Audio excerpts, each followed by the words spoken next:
व्यवस्था। इस संवाद को मैं चाहता हूं कि देश के लिए कोई दिशा बनाने वाला, दिशा स्थापित करने वाला बन जाए। इस दृष्टि से मैं कुछ तथ्य आपके बीच रखना चाहता हूं। हमारे भारत की शिक्षा व्यवस्था के बारे में एक बार अंग्रेजों ने बहुत गंभीर और खराब टिप्पणी की थी। सन 1931 में महात्मा गांधी गोलमेज सम्मेलन में भाग लेने के लिए लंदन गए थे और अंग्रेजों की सरकार के साथ उनका वार्तालाप चल रहा था। अंग्रेजों की तरफ से जो गांधी जी से संवाद करने वाली टीम थी या उनका जो समूह था, उस समूह के जो बहुत प्रमुख लोगों में से एक, उन्होंने गांधी जी को एक बहुत खराब बात कही।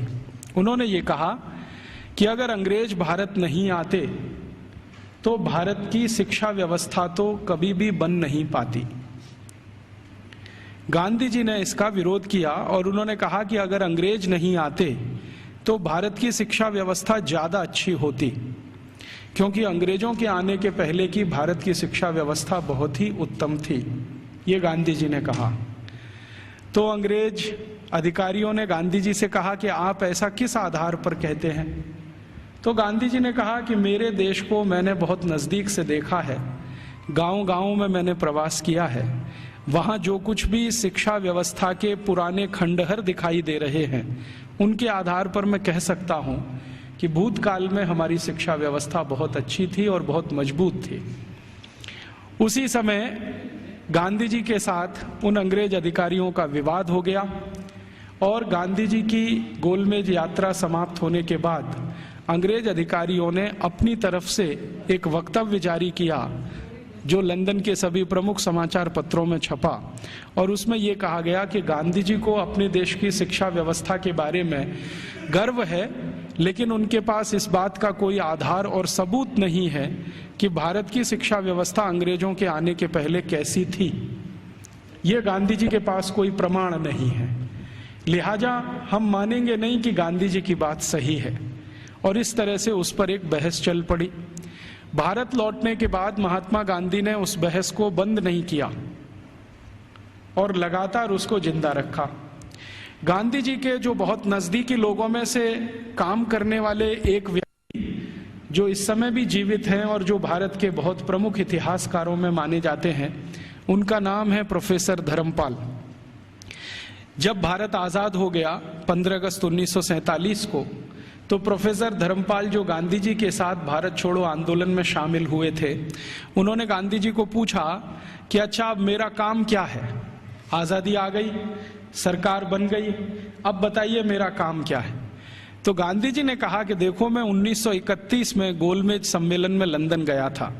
उस समय अंग्रेज अधिकारियों ने मुझे ये कहा था कि भारत में अंग्रेज अगर नहीं आते तो भारत की शिक्षा व्यवस्था तो कुछ भी नहीं होती। मुझे ये बात सही नहीं लगती, लेकिन मेरे पास इसको साबित करने के लिए कोई प्रमाण नहीं है। मैं तुमसे उम्मीद रखता हूं कि तुम भारत की शिक्षा व्यवस्था के बारे में जितने भी संभव हों प्रमाण इकट्ठे करो, दस्तावेज इकट्ठे करो, तथ्य इकट्ठे करो और उसके आधार पर ये सत्य साबित करो कि अंग्रेजों से आने के पहले की भारत की शिक्षा व्यवस्था कैसी थी। धर्मपाल जी ने गांधी जी के इस वाक्य को या गांधी जी के इस कथन को अपने जीवन का उद्देश्य बना लिया और वो भारत छोड़कर लंदन चले गए। लंदन के बाद दुनिया के कई देशों में घूमते रहे, फ्रांस में रहे, जर्मनी में रहे, यूरोप के देशों में 40 साल उन्होंने अध्ययन और अध्यापन किया। बहुत समय तक वो पढ़ाते रहे, जीविका चलाने के लिए, कुछ पैसा बनाने के लिए, लेकिन मूल उद्देश्य ये था कि भारतीय शिक्षा व्यवस्था कैसी थी अंग्रेजों के आने के पहले, उसके प्रमाण एकत्रित करना, दस्तावेज एकत्रित करना और उनके आधार पर कोई अधिकार पूर्वक बात कहना। श्री धर्मपाल जी के 40 साल के अथक प्रयासों से कुछ हजार दस्तावेज मिले जो अलग अलग स्थानों से उन्होंने लिए। उनका एक साथ जब बैठकर विश्लेषण किया तो पता चला कि अंग्रेजों के आने के पहले की शिक्षा व्यवस्था बहुत ही अच्छी थी।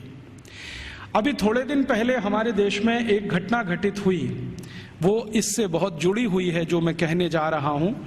हमारे देश के जो वर्तमान प्रधानमंत्री हैं डॉक्टर मनमोहन सिंह, ये थोड़े दिन पहले ऑक्सफोर्ड विश्वविद्यालय में गए थे और इनको ऑक्सफोर्ड विश्वविद्यालय ने मानद डॉक्टरेट की उपाधि दी थी। जिस दिन ये समारोह आयोजित हुआ था उस दिन मैंने उसका लाइव टेलीकास्ट देखा था, सीधा प्रसारण। और उस सीधे प्रसारण में लगभग मैं 2-2.5 घंटे बैठा रहा टीवी के सामने, देखता रहा कि क्या क्या हो रहा है। उस कार्यक्रम में 40 मिनट का तो व्याख्यान हुआ डॉक्टर मनमोहन सिंह का, और उसके अलावा कुछ दूसरी औपचारिकताएं हुई। मनमोहन सिंह जी ने जो व्याख्यान दिया इस ऑक्सफोर्ड विश्वविद्यालय के पदवी ग्रहण समारोह में, वो बहुत ही तकलीफ देने वाला था और किसी भी स्वाभिमानी भारतीय नागरिक को नीचा दिखाने वाला था। उन्होंने अपने व्याख्यान की शुरुआत ही यहाँ से की कि हम अंग्रेजों के बहुत आभारी हैं जो उन्होंने भारत में आकर अपनी सरकार बनाई। हम अंग्रेजों के बहुत आभारी हैं जो उन्होंने भारत में आकर शिक्षा व्यवस्था दी। हम अंग्रेजों के बहुत आभारी हैं जो उन्होंने भारत में आकर न्याय व्यवस्था स्थापित की। हम अंग्रेजों के बहुत आभारी हैं कि उन्होंने भारतीय लोगों को विज्ञान सिखाया। हम अंग्रेजों के बहुत आभारी हैं कि उन्होंने भारतीय नागरिकों को विज्ञान और तकनीकी का अंतर समझाया। हम अंग्रेजों के बहुत आभारी हैं कि उन्होंने अंग्रेजी भाषा हमें बताई। और ऐसा ही वो 40 मिनट बोलते रहे। अगले दिन क्या हुआ, लंदन के सभी समाचार पत्रों में हमारे भारत के प्रधानमंत्री डॉक्टर मनमोहन सिंह का ये वक्तव्य छपा, और इस वक्तव्य के साथ सभी समाचार पत्रों में संपादकीय टिप्पणी भी छपी। और ज्यादातर समाचार पत्रों के संपादकीय में ये लिखा गया कि हमारे देश के एक पूर्व प्रधानमंत्री विंस्टन चर्चिल ने सन 1945 में भारत के बारे में ये कह दिया था कि ये देश आजाद होने लायक देश नहीं है। और भारत के प्रधानमंत्री डॉक्टर मनमोहन सिंह ने कल लंदन में व्याख्यान देकर ये सिद्ध कर दिया कि भारत आजादी के इतने साल के बाद भी अभी मानसिक रूप से गुलाम है। जिस देश का प्रधानमंत्री अभी भी अंग्रेजों के गुणगान करता हो, उस देश की प्रजा की मानसिक गुलामी की स्थिति क्या होगी इसका अंदाजा हम लगा सकते हैं, वगैरह वगैरह। खूब लंबी संपादकीय टिप्पणी उस पर की गई। मेरे कुछ दोस्तों ने वो संपादकीय टिप्पणियां अलग अलग अखबारों से काट कर भेज दिया। उसके बाद मैंने डॉक्टर मनमोहन सिंह के लिए एक पत्र लिखा जो लगभग 250 पेज का है। वो पत्र नहीं, एक किताब हो गई। और मैंने उनसे कहा कि हमें बड़ी शर्म आती है कि आप भारत के प्रधानमंत्री हैं जो भारत के बारे में कुछ भी नहीं जानते। हमें शर्म आती है कि आप भारत के ऐसे प्रधानमंत्री हैं जिन्होंने भारतीयता का कुछ समझने की भी जीवन में कोशिश नहीं की है। भारत अंग्रेजों के पहले कैसा था, भारत की शिक्षा अंग्रेजों के पहले कैसी थी, भारत की तकनीकी और विज्ञान अंग्रेजों के पहले कैसा था, हमारा भारत अंग्रेजों के पहले उद्योग और व्यापार में किस स्थान पर दुनिया में टिका हुआ था, ये सब बातें अगर आप दस्तावेजों के आधार पर जरा समझें और जानें तो बहुत अच्छा होगा। आप अगली बार ऐसा गुलामी का वक्तव्य देने से बचेंगे। आपको सुनकर हैरानी होगी कि मैंने ये जो पत्र लिखा, ये पत्र मनमोहन सिंह के कार्यालय में पहुंचा और एक लाइन का उत्तर आया कि आपका पत्र मिला और हम उसको कार्यवाही के लिए भेज रहे हैं। अब कहां भेज रहे हैं कार्यवाही के लिए? मैंने तो लिखा था हमारे देश के प्रधानमंत्री को, और उसमें पत्र तो एक ही पन्ने का था, बाकी 249 पन्ने के तो दस्तावेज जो ये सिद्ध करने के लिए मैंने उनके पास भेजे कि आप पहले इन दस्तावेजों को पढ़ें और देखें कि अंग्रेजों के आने के पहले का भारत कैसा था। शिक्षा व्यवस्था के स्तर पर, तकनीक और विज्ञान के स्तर पर, उद्योग और व्यापार के स्तर पर, हर स्तर पर, चिकित्सा व्यवस्था के स्तर पर, जहां तक भी संभव हो मैंने उसमें जानकारी दी। उसमें से एक हिस्से की छोटी जानकारी मैं आपसे भी शेयर करना चाहता हूं कि भारत की शिक्षा व्यवस्था कैसी थी, और जिस समय हमारी शिक्षा व्यवस्था ऐसी थी उस समय यूरोप की शिक्षा व्यवस्था कैसी थी। भारत की शिक्षा व्यवस्था के बारे में सबसे ज्यादा काम जिन्होंने किया है वो कुछ अंग्रेज ही है। एक अंग्रेज अधिकारी भारत में आया जो लगभग 40 साल यहां रहा, उसका नाम था विलियम एडम।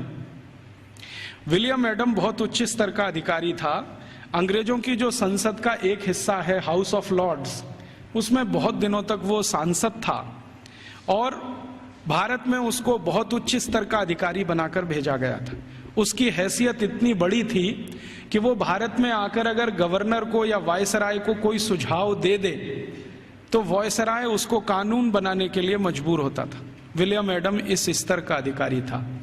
उस विलियम एडम के नीचे काम करने वाले कुछ अधिकारी थे, जिनमें से एक था मैकॉले, टीवी मैकॉले। मैकॉले की तो आपने बार बार चर्चा सुनी है, बार बार नाम भी सुना है, लेकिन विलियम एडम के बारे में शायद आप में से कम लोग जानते होंगे, क्योंकि ये मैकॉले का बॉस था। मैकॉले भारत में शिक्षा व्यवस्था के बारे में जितना भी अभ्यास करता था वो अपने इमीडिएट बॉस विलियम एडम को भेजता था। तो विलियम एडम ने भारत की शिक्षा व्यवस्था पर एक रिपोर्ट तैयार की और वो रिपोर्ट लगभग 1700 कुछ पन्ने की है, 1780 पन्ने हैं उस रिपोर्ट में। वो रिपोर्ट संसद में पेश की गई। संसद माने अंग्रेजों की संसद में, हाउस ऑफ कॉमन्स में पेश की गई। और इस रिपोर्ट के आधार पर अंग्रेजों को पता चला कि भारत की शिक्षा व्यवस्था कैसी है। विलियम एडम की रिपोर्ट में से कुछ तथ्य मैं आपको देता हूं जो इस समय अंग्रेजी संसद के रिकॉर्ड्स पर हैं। आप जानते हैं कि हाउस ऑफ कॉमन्स और हाउस ऑफ लॉर्ड्स में जो भी बहस होती है वो सभी रिकॉर्ड में रहती है, और जो रिकॉर्ड में आ जाती है वो उनका डॉक्यूमेंट्स बन जाती है, दस्तावेज बन जाती है। और फिर ब्रिटिश पार्लियामेंट की एक प्रेस है जिसको हंसार्ड कहते हैं, वो जरूरत पड़ने पर समय समय पर ये डॉक्यूमेंट्स को प्रकाशित करती रहती है। तो भारत की शिक्षा व्यवस्था पर विलियम एडम की रिपोर्ट, जिसमें जगह जगह पर मैकॉले की दी गई टिप्पणी, मैं पहले मैकॉले की एक छोटी सी लाइन आपको सुना देता हूं। मैकॉले और विलियम एडम भारत की शिक्षा व्यवस्था के बारे में अंग्रेजों की संसद में जब बात कर रहे हैं तो घंटों घंटों उन्होंने बात की है। एक दिन ये टीवी मैकॉले 2 फरवरी सन 1835 को ब्रिटिश पार्लियामेंट के हाउस ऑफ कॉमन्स में खड़ा होकर भाषण दे रहा है और कह रहा है कि मैंने भारत का उत्तर, दक्षिण, पूरब, पश्चिम पूरा इलाका घूम लिया है। ऐसा कोई क्षेत्र नहीं है जो मैंने भारत का नहीं देखा है, और मैंने भारत का बाहरी क्षेत्र भी देखा है, आंतरिक क्षेत्र भी देखा है। देखने के बाद मैं जो कह रहा हूं आप उस पर विश्वास नहीं करेंगे, लेकिन जो सत्य है वो मैं आपको कहूंगा, उसको मैं अपने अंदर रोक नहीं सकता। सत्य क्या कह रहा है? वो कह रहा है कि संपूर्ण भारत को उत्तर, दक्षिण, पूरब, पश्चिम में घूम लेने के बाद उसने अंग्रेजी का एक मुहावरा इस्तेमाल किया है, I had travelled length and breadth. Length and breadth माने सब भारत मैंने देख लिया, मैंने पूरा भारत देख लिया। और उसके बाद मैं ये कहता हूं कि भारत देश में आज तक कहीं भी भिखारी देखने को नहीं मिला, कोई बेरोजगार आदमी देखने को नहीं मिला, गांव के किसी कोने में किसी स्थान पर बैठा हुआ कोई ऐसा व्यक्ति न मिला जो किसी पर पराश्रित हो। आज तक मैंने किसी ऐसे व्यक्ति को भारत में नहीं पाया जो अपना जीवन चलाने के लिए दूसरों के आगे हाथ फैलाता हो। और ये ज्यादा पुरानी बात नहीं है, 1835 में वो बोल रहा है। आज से लगभग आप कल्पना करें तो 170 साल पहले बोल रहा है। तो 170 साल पहले इस देश में कोई भिखारी नहीं था। जरा ध्यान से सुनिए इस बात को, कोई भिखारी नहीं, कोई बेरोजगार नहीं। फिर वो कहता है टीवी मैकॉले कि मैंने दुनिया के बहुत शहर देखे हैं, पेरिस देखा है, बर्लिन देखा है, हैम्बर्ग देखा है, मॉस्को देखा है, फ्रैंकफर्ट देखा है, शिकागो देखा है, न्यूयॉर्क देखा है, लंदन तो अपना है ही, बार बार देखा है, लेकिन इन सभी शहरों की कुल संपत्ति भारत के एक शहर से भी बहुत कम है। तो उसको पूछा गया प्रश्न कि बताओ वो कौन सा शहर है? तो कहता भारत का एक शहर सूरत, और यूरोप के सारे शहर एक बाजू में, तो भी सूरत इन सभी पे भारी पड़ता है। इतनी संपत्ति, इतना धन मैंने उस शहर में देखा है। और वो कहता है कि इतना धन और संपत्ति जिस समाज के पास हो, उस समाज को गुलाम बनाना एकदम मुश्किल है। वो ये कहता है, मैं ये तो नहीं कहता कि असंभव है, लेकिन मुश्किल बहुत है। फिर वो कहता है कि मैं एक सुझाव देना चाहता हूं ब्रिटिश गवर्नमेंट को, सरकार को, कि अगर भारत को गुलाम बनाना हो तो इनका वैभव, इनका धन, इनकी संपत्ति को खत्म करो। तो फिर ब्रिटिश पार्लियामेंट के सांसद उसको पूछ रहे हैं कि भारत का धन, भारत का वैभव और भारत की संपत्ति को खत्म करने के लिए तुम्हारे पास क्या योजना है? तो कहता है भारत की शिक्षा व्यवस्था को खत्म करो। वो कहता है कि भारत में जितना भी धन है, संपत्ति है, वैभव है, ये भारत की शिक्षा व्यवस्था के कारण है। तो कोई सांसद पूछ लेता है कि अच्छा बताओ भारत की शिक्षा व्यवस्था कैसी है, तो कहता है कि भारत की शिक्षा व्यवस्था में सबसे पहला सत्य ये है कि यहां निरक्षरता नहीं है, माने लिटरेसी कंप्लीट। तो उसको पूछा गया क्या संपूर्ण भारत में एक जैसा है, तो कहता है दक्षिण भारत में लिटरेसी 100% है। दक्षिण भारत का माने कर्नाटक, आंध्र प्रदेश, तमिलनाडु, केरल।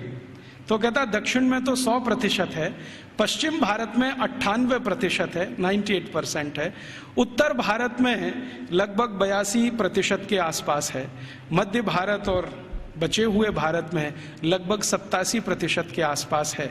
तो मैं कह सकता हूं कि लगभग भारत साक्षर है। उसी समय एक दूसरा सांसद खड़ा होकर पूछता है कि अच्छा आप ये बता सकते हैं कि इंग्लैंड की स्थिति क्या है।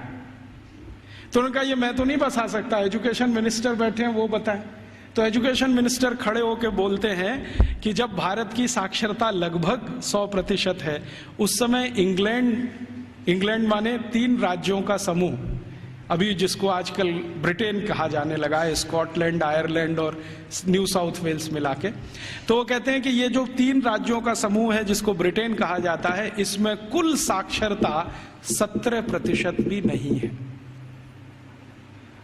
17% भी नहीं है। 17% माने 17। तो फिर पूछ रहे हैं कि भाई कारण क्या है इसका, भारत में इतनी साक्षरता और हमारे यहाँ कुछ भी नहीं।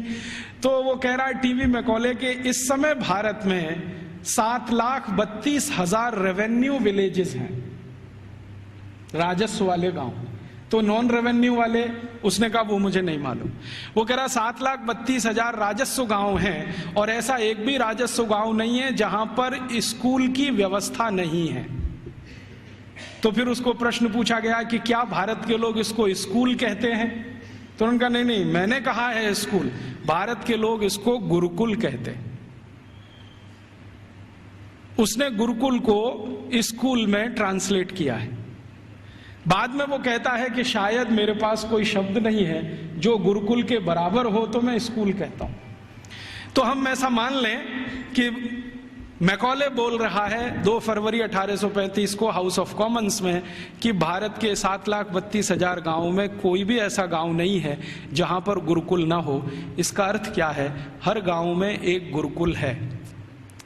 फिर उसको पूछा गया इस गुरुकुल में क्या होता है, तो उन्होंने कहा पढ़ते हैं। तो कितने विद्यार्थी हैं, तो उसने कहा सबसे बड़ा गुरुकुल मैंने देखा है वो 20,000 विद्यार्थियों का है, और जो सबसे छोटा गुरुकुल मैंने देखा है वो 200 विद्यार्थियों का है।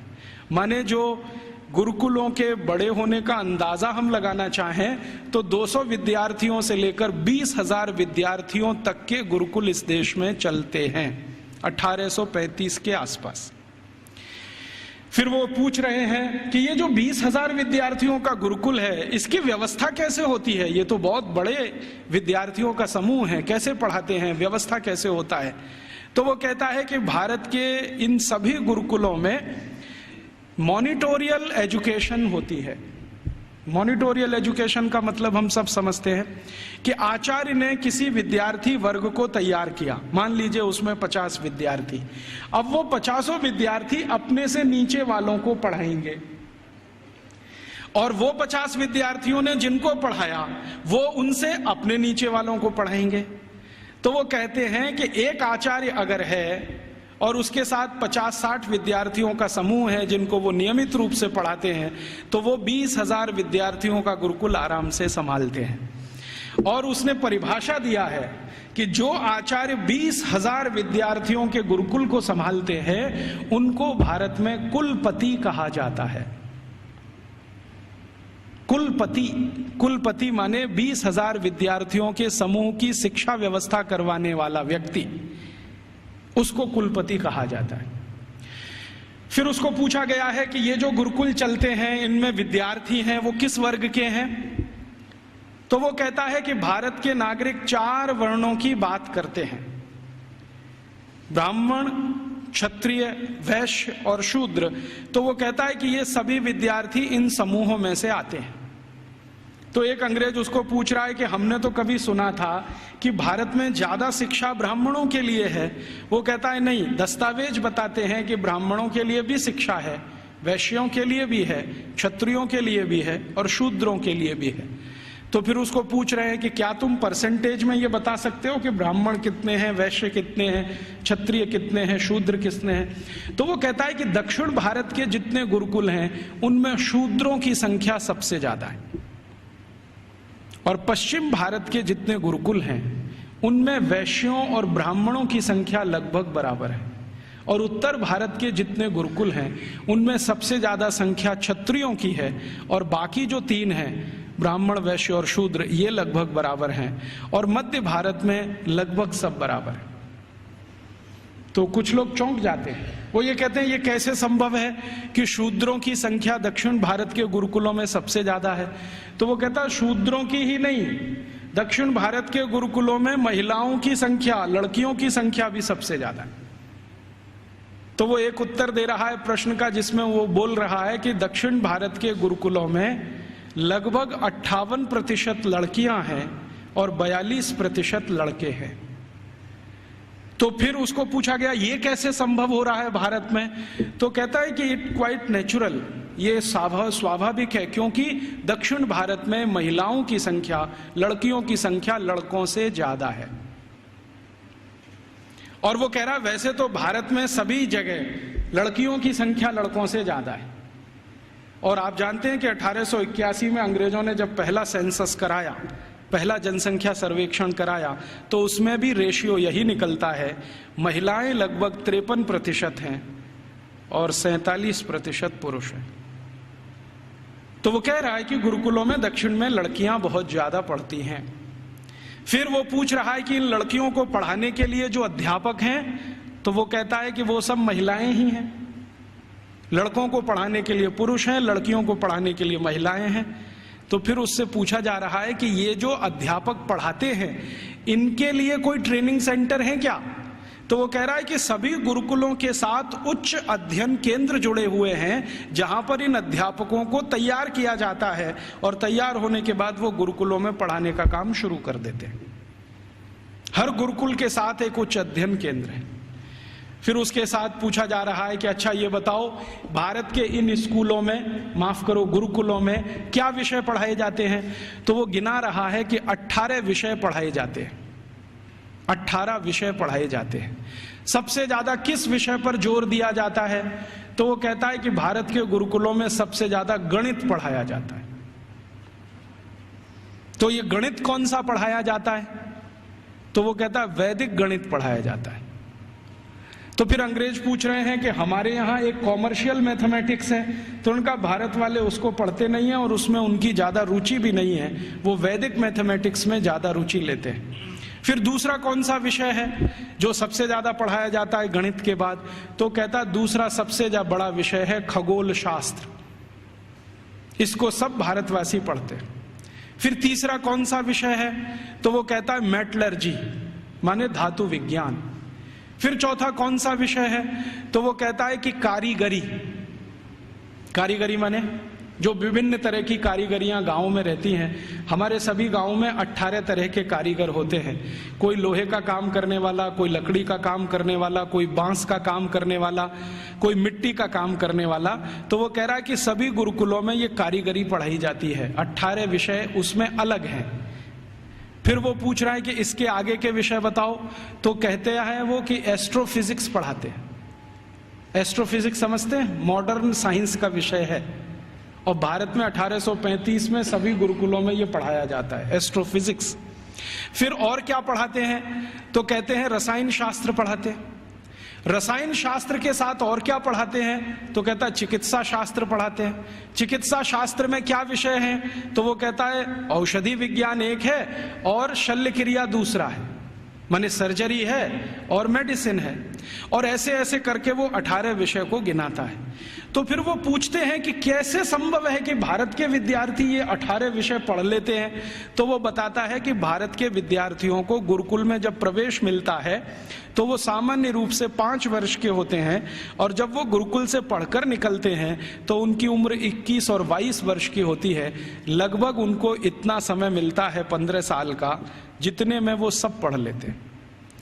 तो फिर उनको पूछा गया कि ये विषय कैसे पढ़ाए जाते हैं, रोज पढ़ाए जाते हैं? तो उसने कहा नहीं नहीं, रोज नहीं पढ़ाए जाते, एक एक करके पढ़ाए जाते हैं। एक एक करके पढ़ाए जाते हैं माने एक विषय लिया और उसको पूरे 1 साल पढ़ाया, या 8 महीने पढ़ाया, या 9 महीने पढ़ाया। जब वो पूरा हो गया तब उसको छोड़ा, फिर दूसरा विषय लिया, फिर तीसरा विषय लिया। ऐसे करके 15-16 साल में सब विषय पढ़ाए जाते हैं। फिर वो पूछ रहा है परीक्षा कैसे होती है? तो उनका भारत में परीक्षा होती नहीं है, परीक्षा नहीं होती है। तो कैसे पता चलता है? वो पूछ रहे हैं बहुत सारे एमपीज के इवैल्यूएशन का तरीका क्या है। तो उन्होंने कहा कि यहाँ के जो आचार्य और शिक्षक होते हैं वो विद्यार्थियों को जब एक विषय पूरा पढ़ा देते हैं तो उसी के आधार पर उनके कौशल को जानने के लिए, हुनर को परखने के लिए कुछ काम उनको दे दिए जाते हैं। वो काम कितनी कुशलता से करते हैं इसके आधार पर तय होता है। ये नहीं है कि क्लासरूम में बैठकर 3 घंटे का कोई क्वेश्चन पेपर सॉल्व कर रहे हैं, क्लासरूम में रट लिया है और आंसर शीट पर वॉमिटिंग कर रहे हैं। ऐसा नहीं है भारत में। उसने मजाक में कहा है लेकिन ये गंभीर है समझने के लिए। तो उसको पूछा गया है कि अच्छा आप जरा बताओ कि हमारी इंग्लैंड की स्थिति क्या है, अगर ऐसी शिक्षा भारत में है तो इंग्लैंड में। तो कहता है जी इंग्लैंड में तो अभी 17% ही साक्षरता नहीं है। और वो कह रहा है कि जब भारत में 7,32,000 गुरुकुल है तो पूरे इंग्लैंड में कुल मिलाकर 240 भी स्कूल नहीं है, और जो स्कूल हैं उनमें गणित पढ़ाना तो किसी को नहीं आता है। वो एक ही विषय पढ़ाते हैं और वो है बाइबल, और कुछ पढ़ाने को इनको नहीं है।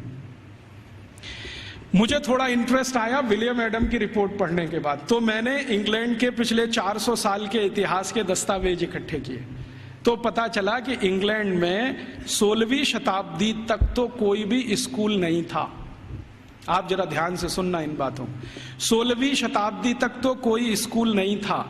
ईस्ट इंडिया कंपनी जब भारत आई है तब उनके यहाँ एक स्कूल खुला था, चर्च के पिछवाड़े में, गैरेज में। गैरेज समझते हैं, जहां गाड़ियां खड़ी की जाती हैं। एक गैरेज हुआ करता था जो मुश्किल से 15-20 फीट लंबा, 15-20 फीट चौड़ा, लंदन के एक चर्च में। ये लंदन में आप कभी जाएं तो उनका जो स्क्वायर है जहां पर उनकी पार्लियामेंट है उसके बगल में वो चर्च आज भी है। तो उसकी पीछे के हिस्से में एक छोटे से में स्कूल खुला था जो उनको पढ़ाता था बाइबल। तो बाइबल पढ़ाने वाले स्कूल उनके यहाँ शुरू हुए, उसके पहले तो कोई स्कूल ही नहीं था। तो इंग्लैंड और यूरोप के इतिहास क्या बताते हैं शिक्षा के बारे में, तो आप जरा सोचो और सुनो।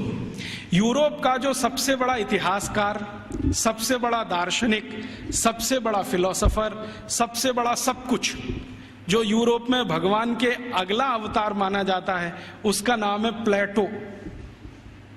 प्लेटो सबसे महान। वो ये कहते हैं ये तो ईश्वर का ही अंश है। माने ईसा मसीह के बाद यूरोप में अगर किसी की इज्जत है तो वो प्लेटो की है। प्लेटो के बारे में यूरोप के सारे अर्थशास्त्री, सारे के सारे दूसरे शास्त्री, चाहे वो फिजिक्स वाले हों, केमिस्ट्री के हों, बॉटनी के हों, जूलॉजी के हों, इंजीनियरिंग के हों, मेडिकल के, सब मानते हैं the whole of the European civilisation is a footnote of Plato. मतलब यूरोप की पूरी सभ्यता जो है ना, प्लेटो के फुट नोट जैसी है। माने प्लेटो ने जितना कुछ लिख दिया है वो किसी पुस्तक के फुट नोट में अगर है तो उतनी ही पूरी यूरोप की सभ्यता है। मतलब यूरोप की सभ्यता का जनक प्लेटो ही है। प्लेटो ने अपनी जिंदगी में कई महत्वपूर्ण पुस्तकें लिखी हैं, उनमें से 2 का जिक्र करता हूं। एक पुस्तक उसकी जो दुनिया में सबसे ज्यादा चर्चित हुई है, द रिपब्लिक, गणतंत्र, और दूसरी पुस्तक जो बहुत चर्चित है पूरी दुनिया में, लॉज, LAWS, लॉज। ये 2 किताबें प्लेटो की सारी दुनिया में सबसे ज्यादा पढ़ाई जाती हैं, बहुत चर्चा होती है। द रिपब्लिक में प्लेटो लिखता है कि शिक्षा की जरूरत सभी को नहीं होती। शिक्षा की जरूरत सभी को नहीं होती। समाज का जो प्रभु वर्ग है, प्रभु वर्ग से मतलब सरकार चलाने वाला वर्ग, राजा और राजा के नजदीक, इन्हीं को शिक्षित होना चाहिए, बाकी को शिक्षित होने की जरूरत ही नहीं होती। क्यों? तो वो कहता है कि राजा और राजा के नजदीक का जो वर्ग है उसको आदेश देना है, बाकी को तो सब उस आदेश का पालन करना है। तो जो आदेश के पालन करता है उनको शिक्षित होने की क्या जरूरत है? शिक्षा की जरूरत तो सिर्फ राजा को है और राजा के नजदीकी लोगों को है। ये जो प्लेटो ने कहा, प्लेटो के बाद जो दूसरा उसका ग्रेट ग्रेट ग्रेट फिलोसोफर या उसका ग्रेट ग्रेट स्टूडेंट अरिस्टोटल कहता है कि मेरा जो गुरु बोल गया है उसी पर मैं सहमत हूं।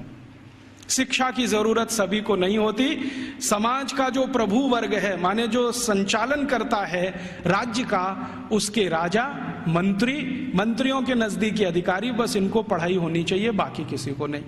अरिस्टोटल के बाद जितने भी फिलोसोफर आए हैं और लेटेस्ट रूसो, देकार्ते, लेविनिज, ये सब अपनी अपनी किताबों में लिख रहे हैं शिक्षा की जरूरत किसी को नहीं होती। अगर जरूरत है तो थोड़ा राजा को है। माने यूरोप में प्लेटो के समय से चली हुई विचारधारा आज 18वीं शताब्दी के सभी दार्शनिकों तक सतत चली आई है। शिक्षा सबके लिए नहीं है, सिर्फ राजा के लिए और प्रजा के लिए। प्रजा को जरूरत नहीं है शिक्षा की, राजा के नजदीकी लोगों को जरूरत है। तो फिर यह शिक्षा कैसे पूर्ति की जाए? तो प्लेटो लिखता है रिपब्लिक पुस्तक में ही कि राजा को अगर अपने बच्चों को शिक्षा दिलवानी है या खुद को शिक्षा लेनी है या उसके मंत्रियों को शिक्षा दिलवानी है तो इसके लिए स्कूल नहीं चाहिए। कोई शिक्षक को पकड़ लाइए, राजा को महल में आके पढ़ा देगा। कोई शिक्षक को पकड़ लाइए, राजा के बच्चों को उसके घर में पढ़ा देगा। कोई शिक्षक को पकड़ लाइए, मंत्रियों को वहां पढ़ा देगा। स्कूल की क्या जरूरत है? तो फिर प्लेटो को कई बार पूछे जाने वाले प्रश्नों में से एक है कि स्कूल क्यों नहीं चाहिए? तो कहता है ये फालतू का खर्चा है। वो ये कहता है स्कूल बनाने से अच्छा है एक बनाओ ऐसा स्थान जहां पर मनोरंजन हो सके। स्कूल की क्या जरूरत है? घर में आके कोई पढ़ा देगा, क्या जरूरत है स्कूल की? तो इसलिए इंग्लैंड में, इंग्लैंड के पड़ोसी फ्रांस में, जर्मनी में, स्वीडन में, स्विट्जरलैंड में 16वीं 17वीं शताब्दी तक एक भी स्कूल नहीं खोला गया। बाद में क्या हुआ, क्रिश्चियनिटी का असर जैसे जैसे बढ़ा यूरोप में, आप जानते हैं कि क्रिश्चियनिटी यूरोप में 2000 साल पहले ही आई है। उसके पहले यूरोप क्रिश्चियन नहीं था। यूरोप की छोटी छोटी जातियां, जनजातियां होती थीं जो 1000 से ज्यादा हैं, समूह हैं छोटे छोटे, वो अपना अपना धर्म और संस्कृति माना करते थे। उनके यहाँ ईसाइयत क्या होती है मालूम नहीं। 2000 साल से ईसाइयत आई है। तो जब ईसाइयत का बहुत प्रचार हुआ और समाज और ईसाइयत के बीच में संघर्ष हुआ, तब उन्होंने बाइबल स्कूल शुरू किए और वो बाइबल स्कूल पूरे इंग्लैंड में फैले, फ्रांस में, जर्मनी में फैले। तो वो कह रहा है टीवी में कोले कि हमारे यहाँ तो कुछ स्कूल चलते हैं, वहां सिर्फ बाइबल पढ़ाई जाती है और कुछ नहीं पढ़ाया जाता, और बाइबल भी पढ़ाई जाती है तो संडे को पढ़ाई जाती है, बस मंडे से सैटरडे छुट्टी रहती है। और उन स्कूलों को इंग्लैंड के दस्तावेजों में संडे स्कूल्स कहा जाता है। और ये स्कूल शुरू हुए हैं और आज तक चल रहे हैं। आप यूरोप में कहीं भी जाइए, संडे स्कूल्स आपको मिलेंगे जहां पर आप बाइबल पढ़ सकते हैं। बाइबल में न्यू टेस्टामेंट पढ़ाते हैं, ओल्ड टेस्टामेंट पढ़ाते हैं, 2 ही चीजें पढ़ाते हैं, इसके अलावा कुछ नहीं। गणित क्या होता है, फिजिक्स क्या होती है, केमिस्ट्री क्या होती है, मेटलर्जी क्या होती है, सर्जरी क्या होती है, मेडिसिन साइंस, ये कुछ उनको 18वीं शताब्दी तक मालूम नहीं है। ऐसा गरीब देश है इंग्लैंड और उनकी ऐसी शिक्षा व्यवस्था है। जो उनका पहला स्कूल खुला है जिसमें मुश्किल से 250 स्क्वायर फीट की जगह है, उसमें उन्होंने पहली ही बार में 250 विद्यार्थी ले लिए। अब 250 स्क्वायर फीट में 250 विद्यार्थी कैसे बैठते होंगे? कल्पना कर लो आप, कितना स्पेस होगा उनके पास। एक शब्द इस्तेमाल होता है अंग्रेजों के यहां, ब्रीदिंग स्पेस। ब्रीदिंग स्पेस भी नहीं है। वो कह रहा है मैकॉले कि हमारे तो बाइबल स्कूलों में ब्रीदिंग स्पेस भी नहीं है, माने हर विद्यार्थी को घिचपिच में बैठना पड़ता है, जगह नहीं है उनके पास। लेकिन भारत के एक एक गुरुकुल तो 5-5 हेक्टेयर में बने हुए हैं। 1 हेक्टेयर में लगभग 5 एकड़ होते हैं, 25 एकड़ में गुरुकुल बने हुए हैं। और वो कह रहा है कि भारत के बहुत सारे गुरुकुल रेजिडेंशियल हैं, जहां पर विद्यार्थियों को रहने और खाने की व्यवस्था है, और कुछ गुरुकुल ऐसे हैं जो डे स्कूल की तरह से चलते हैं। विद्यार्थी सुबह आते हैं, शाम को पढ़ के अपने घर वापस जाते हैं। फिर उसको पूछा जाता है कि भारत के विद्यार्थियों को ये सारी की सारी जो शिक्षा दी जाती है, इसका कोई वर्गीकरण है, क्लासिफिकेशन है? तो वो बहुत सुंदर उत्तर दे रहा है, जो हमें इस पे रिसर्च आज जरूरी है करना। वो ये कह रहा है कि भारत के विद्यार्थियों को 2 चीजें पढ़ाई जा रही है, एक तो शिक्षा है, दूसरी विद्या है। अब वो कहता है कि मुझे समझ में नहीं आता शिक्षा कौन सी है, विद्या कौन सी है। लेकिन मैं जितने भी गुरुकुलों में गया हूं, पूछता हूं क्या पढ़ते हो, तो कुछ विद्यार्थी कहते हैं हम शिक्षा ले रहे हैं, कुछ कहते हैं हम विद्या ले रहे हैं। ये विद्या क्या है, शिक्षा क्या है, मुझे समझ में नहीं आता, लेकिन ये हर गुरुकुल में मुझे सुनाई देता है। हमको समझना चाहिए कि शिक्षा और विद्या ये 2 अलग चीजें होती हैं। आज के समय में हमने इन दोनों का खिचड़ी बना दिया है, और ऐसा खिचड़ी बना दिया है कि उसमें से चावल और मूंग की दाल को बीन पाना ही बड़ा मुश्किल हो गया है। नाम सब है विद्यालय और काम कर रहे हैं शिक्षालय का, है कि नहीं? कोई भी विद्यालय ले लो, 1 2 3 नाम विद्यालय, विद्यालय, महाविद्यालय, ये विद्यालय, काम सब शिक्षालय का कर रहे हैं, नाम विद्यालय रखा हुआ है। ऐसा घालमेल कर दिया। शायद ये मैकॉले का असर है, क्योंकि मैकॉले को शिक्षा और विद्या में अंतर नहीं मालूम था, हमें भी नहीं मालूम है। हम जानते नहीं है कि विद्या क्या होती है और शिक्षा क्या होती है। विद्या जो है ना, अपनी जिंदगी को अध्यात्म के रास्ते पर ले जाने वाली, अपने जीवन को ऊंचा उठाने वाली, आत्मा का परमात्मा से मेल कराने वाली, मनुष्य शरीर छूटने के बाद हमारी आत्मा परमात्मा से मिल जाए, इन सब बातों को सिखाने वाली, धर्म क्या है, अधर्म क्या है, न्याय क्या है, अन्याय क्या है, श्रेय क्या है, अश्रेय क्या है, छोड़ने वाला क्या है, ग्रहण करने लायक क्या है, ये सब ज्ञान देने वाली या विवेक देने वाली ये तो है विद्याएं। और बाकी हमने मैथमेटिक्स पढ़ लिया, हमने केमिस्ट्री पढ़ ली, हमने ये फिजिक्स पढ़ लिया, हमने ये कॉमर्स सीख लिया, हमने वो, ये है सब शिक्षा। तो कह रहा है कि भारत के सभी गुरुकुलों में विद्या है और शिक्षा है, लेकिन वो उसको इतना समझ में आ गया है कि ये जो विद्या है वो शिक्षा से ऊंची है। इसलिए भारत में गुरुकुल में जाने वाला सभी अपने को विद्यार्थी कहता है, शिक्षार्थी कोई नहीं कहता अपने को, क्योंकि मूल जो वो सीखने आया है वो कुछ और सीखने आया है। खाली गणित सीखने नहीं आया है, या खाली कॉमर्स सीखने नहीं आया, या खाली मेटलर्जी सीखने नहीं आया, विद्या सीखने आया है। इसलिए विद्यार्थी कहलाना वो पसंद करता है अपने आप को। और वो कहता है कि जितनी ऊंची कल्पना भारत में है विद्या और शिक्षा की, हम तो उसके दूर दूर कहीं नजदीक तक नहीं है। फिर उसको पूछा जाता है कि अच्छा ये बताओ कि भारत में हायर स्टडीज सेंटर हैं क्या? तो कहता हाँ हैं। कितने हैं? तो संख्या गिना रहा है 15,800 कुछ। हायर स्टडीज सेंटर का मतलब क्या है? हायर स्टडीज सेंटर का माने विश्वविद्यालय। उनकी जो परिभाषा है ना, उस परिभाषा में विश्वविद्यालय, हायर स्टडीज सेंटर। हमने तो कुछ 2-4 नाम सुने हैं, एक नालंदा का हुआ करता था, एक तक्षशिला का हुआ करता था, लेकिन 1835 में मैकॉले बोल रहा है अपने पार्लियामेंट में कि 15,800 कुछ विद्यालय, सॉरी विश्वविद्यालय। और वो ये कह रहा है कि ये जितने भी विश्वविद्यालय हैं ये किसी एक विषय के निपुण हैं, कोई एक विषय। जैसे वो नाम लिख के बता रहा है, मेरे पास ये सब नाम है 15,800, और उसकी सीडी है। अगर एलसीडी प्रोजेक्टर हो तो मैं आपको दिखा सकता था। लैपटॉप मेरे पास अभी है, उसमें सब फीड किया हुआ है। एक विद्यालय है, माफ करिए, विश्वविद्यालय है अमरावती विश्वविद्यालय। अमरावती विश्वविद्यालय मशहूर है किस बात के लिए? वो मेटलर्जी के लिए मशहूर है, धातु विज्ञान सिखाया जाता है। और पूरा विश्वविद्यालय धातु विज्ञानियों से भरा हुआ है। और धातु विज्ञान कई तरह का है, जैसे कच्चे लोहे से फौलाद बनाना, जैसे जमीन में से लोहा तांबा लोहा तांबा सिल्वर माने चांदी और सोना, ये जो दूसरी दूसरी बेशकीमती धातुएं निकलती हैं, इनका एक्सट्रैक्शन कैसे किया जाए ये सिखाने वाला। माने आज जो हमारे यहाँ आईआईटीज में सिखाया जाता ना मेटलर्जी में, वही वहां उस समय यूनिवर्सिटीज में सिखाया जाता। फिर वो कह रहा है एक विश्वविद्यालय में गया था, कांगड़ा विश्वविद्यालय, कांगड़ा माने हिमाचल, तो वो किसके लिए मशहूर है? तो कह रहा है ये सर्जरी के लिए मशहूर है। तो उसको पूछा जा रहा है कि किस तरह की सर्जरी होती है, तो कहता है जी हम सोच नहीं सकते वैसी सर्जरी होती है। और उसको उसने शब्द दिया है जिसको आज के इक्विवेलेंट अगर मैं कहूं तो राइनोप्लास्टी। राइनोप्लास्टी सर्जरी का लेटेस्ट साइंस है 21वीं शताब्दी का, जिसमें आपके शरीर के किसी अंग के चमड़े को निकालकर किसी दूसरे अंग पे लगा दिया जाए।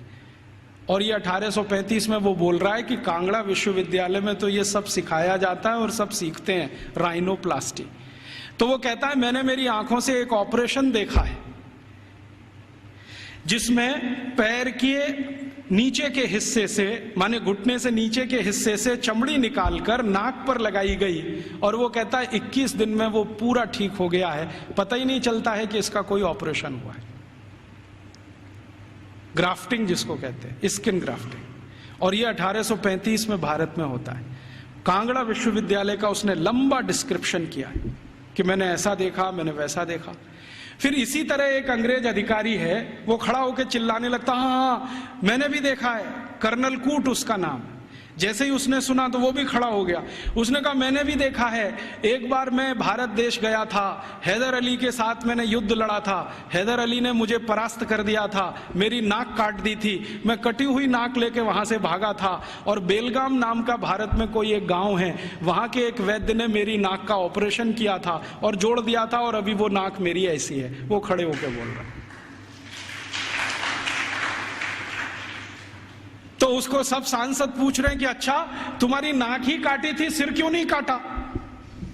क्योंकि तुम तो परास्त हो गए थे, तो तुम्हारा सिर क्यों नहीं काट दिया? तो वो कहता है भारत के राजा बड़े दयालु हैं, उनके मन में बड़ी दया है, दुश्मन को भी पूरा मारते नहीं है, अंग भंग करके छोड़ देते हैं, और भारत में नाक कटना ही बहुत बड़ी बदनामी की बात है, हमारे यहां ऐसा कुछ। तो ये कर्नल कूट के जो कहे हुए और मैकॉले के कहे हुए इन दस्तावेजों से अंदाजा लगता है कि सर्जरी कोई बहुत ऊंचे स्तर की थी। फिर इन सर्जरी को करने वाले जो आचार्य होते थे, उन आचार्यों के उपकरण कैसे हैं उसका वो डिस्क्रिप्शन कर रहा है। और आपको सुनकर आश्चर्य होगा कि सामान्य रूप से सर्जरी का एक आचार्य माने आज का MS मास्टर ऑफ सर्जरी, उस जमाने का आचार्य, तो वो कहते हैं कि सामान्य रूप से एक आचार्य के पास कम से कम 500 इंस्ट्रूमेंट्स तो होते ही हैं। वो कहता 20 तरह की तो उनके पास क्लिप्स है, ये जो 2 वाली होती है ना पकड़ के, 20 तरह की, और सभी उच्च स्तर के लोहे से बनी हुई, जिनमें कभी जंग नहीं लगता। फिर वो कहता भारतवासी बिना जंग का लोहा बनाना तो 10वीं शताब्दी से जानते हैं, हमने उनसे ही सीखा है, हमको लोहा बनाने की तकनीक भारत से ही आई है, और ऐसा लोहा बनाना जानते हैं जिसपे कभी जंग नहीं लगती। वो आज भी कभी देखना हो तो चले जाइए, मेहरौली का खंबा खड़ा हुआ है। वो कहता है इनको ऐसा लोहा बनाना आता है तो इंस्ट्रूमेंट अच्छे अच्छे बना लेते हैं। और वो एक मजे की बात कह रहा है कि जिस समय इंग्लैंड में हम चिकित्सा कराते हैं अपनी कोई बीमारी की, तो उस समय 1835 में इंग्लैंड में चिकित्सा क्या होती है जरा सुनिए, और यहाँ कोई एलोपैथी डॉक्टर हैं तो वो जरा ध्यान से सुने। 1835 में इंग्लैंड में चिकित्सा व्यवस्था होती है तो क्या है, एक ही चिकित्सा है उनके पास, हिप्पोक्रेटिस मेडिसिनल सिस्टम। एक हिप्पोक्रेटिस नाम का कोई आदमी हुआ इंग्लैंड में, ईसा से करीब 250 साल पहले, सॉरी ग्रीस में हुआ, इंग्लैंड में नहीं, ग्रीस में हुआ। तो उसने कुछ सिद्धांत दिए हैं, वही सिद्धांत एलोपैथी का मूल आधार है, सारे के सारे सिद्धांत। तो हिप्पोक्रेटिस क्या कहता है? वो कहता है शरीर में कोई भी बीमारी घुस गई तो उसका एक ही कारण है कि रक्त आपका दूषित हो गया है। कोई भी बीमारी हो, सर्दी हो गई, जुकाम हो गया, बुखार आ गया, खांसी हो गई, आपको डायरिया हो गया, डिसेंट्री हो गई, लंग इन्फेक्शन, कुछ भी हो गया, तो हिप्पोक्रेटिस एक ही बात में डायग्नोसिस देता है कि आपका रक्त दूषित है, अब इस दूषित रक्त को निकालो शरीर में से, यही चिकित्सा है। तो वो कहता है कि भारतवासी चिकित्सा कैसी करते हैं और हमारे डॉक्टर कैसी करते हैं। वो कहता है कि जब मुझे बुखार आता है और मैं किसी डॉक्टर के पास जाता हूं तो वो मेरी हाथ की नस काट देता है और उसमें से खून निकलने लगता है, और वो कहता है ये खून जब तक निकलेगा नहीं तब तक बुखार तुम्हारा खत्म होगा नहीं। कभी कभी मुझे डर लगता है कि खून के साथ जान ना निकल जाए मेरी। और वो ये कहता है कि भारत में जो चिकित्सा व्यवस्था है इतनी अद्भुत है कि कुछ बुखार आ जाए, कितने से भी कितना बुखार आ जाए, वो कुछ चूरन खिला देते हैं और अगले दिन बुखार ठीक हो जाता है। अच्छा, ये जो कहानी उसने कही है, ये कहानी जॉर्ज वॉशिंगटन ने भी कही है। आप जानते हैं जॉर्ज वॉशिंगटन अमेरिका के राष्ट्रपति, और बल्कि पहले राष्ट्रपति, सबसे पहले राष्ट्रपति, अमेरिका की आजादी के बाद सबसे पहले राष्ट्रपति जॉर्ज वॉशिंगटन। आपको मालूम है उनकी मृत्यु कैसे हुई? उनको आया बुखार। तो ये जो हिप्पोक्रेटिस मेडिसिनल सिस्टम है ना, हाँ, एक ही सिस्टम है उनके पास, हिप्पोक्रेटिस मेडिसिनल सिस्टम, जिस पर उनके आप बहुत थीसिस लिखे गए हैं, बहुत काम हो। तो उनको आ गया बुखार, और बुखार हो गया बहुत, 103 104 डिग्री। तो उनका डॉक्टर आया और उनके दोनों हाथों की नस काट गया, हाँ, और कहा कि ये खून बहने दो, अभी मैं सवेरे आऊंगा आपको देखने। तो दोनों हाथों की नस कटी और रात भर में इतना खून बह गया कि सवेरे जॉर्ज वॉशिंगटन मरे हुए मिले। ये है मॉडर्न एलोपैथिक सिस्टम। और मैकॉले कह रहा है कि जिस समय हम तो सिर्फ नस काट के खून निकाल के इलाज करते हैं, भारत के लोग पता नहीं क्या क्या जड़ी बूटियों से चूरन बनाते रहते हैं, पाउडर बनाते रहते हैं। और वो कहता है कि इनके कॉम्बिनेशन इतने परफेक्ट हैं कि 1-2 बार ही खाना पड़ता है, उसके बाद खाना ही नहीं पड़ता। फिर उसको पूछा गया, क्या तुमने कोई लिस्ट बनाई है ये जो चूरन में कॉम्बिनेशन है इसके? तो वो कहता है हाँ, मैं एक लिस्ट बना रहा हूं, उसमें कुछ मेडिसिनल हर्ब्स हैं, कुछ रूट्स हैं, कुछ प्लांट्स हैं। तो वो पूछ रहे हैं कितनी संख्या हो गई है? तो उसने कहा 16,000 तो हो गई है, पता नहीं आगे कितनी जाएगी। उस जमाने में तो कुछ लोग आश्चर्य से पूछ रहे हैं कि ये जो शिक्षा है, वहां चिकित्सा भी दे रहे हैं, सर्जरी भी दे रहे हैं, मेटलर्जी भी दे रहे हैं, वगैरह वगैरह, क्यों दे रहे हैं? तो वो कहते हैं, भारत के सभी आचार्य कहते हैं कि जीवन एकांगी नहीं है। अभी ये देखिए, फिलॉसफी की बात, जीवन एकांगी नहीं है, और चूंकि एकांगी नहीं है तो इसमें सब तरह के ज्ञान की जरूरत होती है। तो हर विद्यार्थी को सभी तरह का ज्ञान होना चाहिए, विशेषज्ञता उसको किसी एक में होनी चाहिए, ज्ञान उसको सब तरह का होना चाहिए।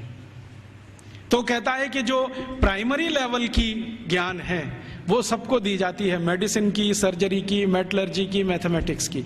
जब वो विद्यार्थियों की रुचि उत्पन्न हो जाती है तो किसी एक विषय में उनको विशेषज्ञ बना दिया जाता है, और फिर वो विद्यार्थी समाज में चला जाता है, उसकी शिक्षा पूरी हो जाती है, विद्या पूरी हो जाती है, फिर वो समाज को अपनी सेवाएं देता है।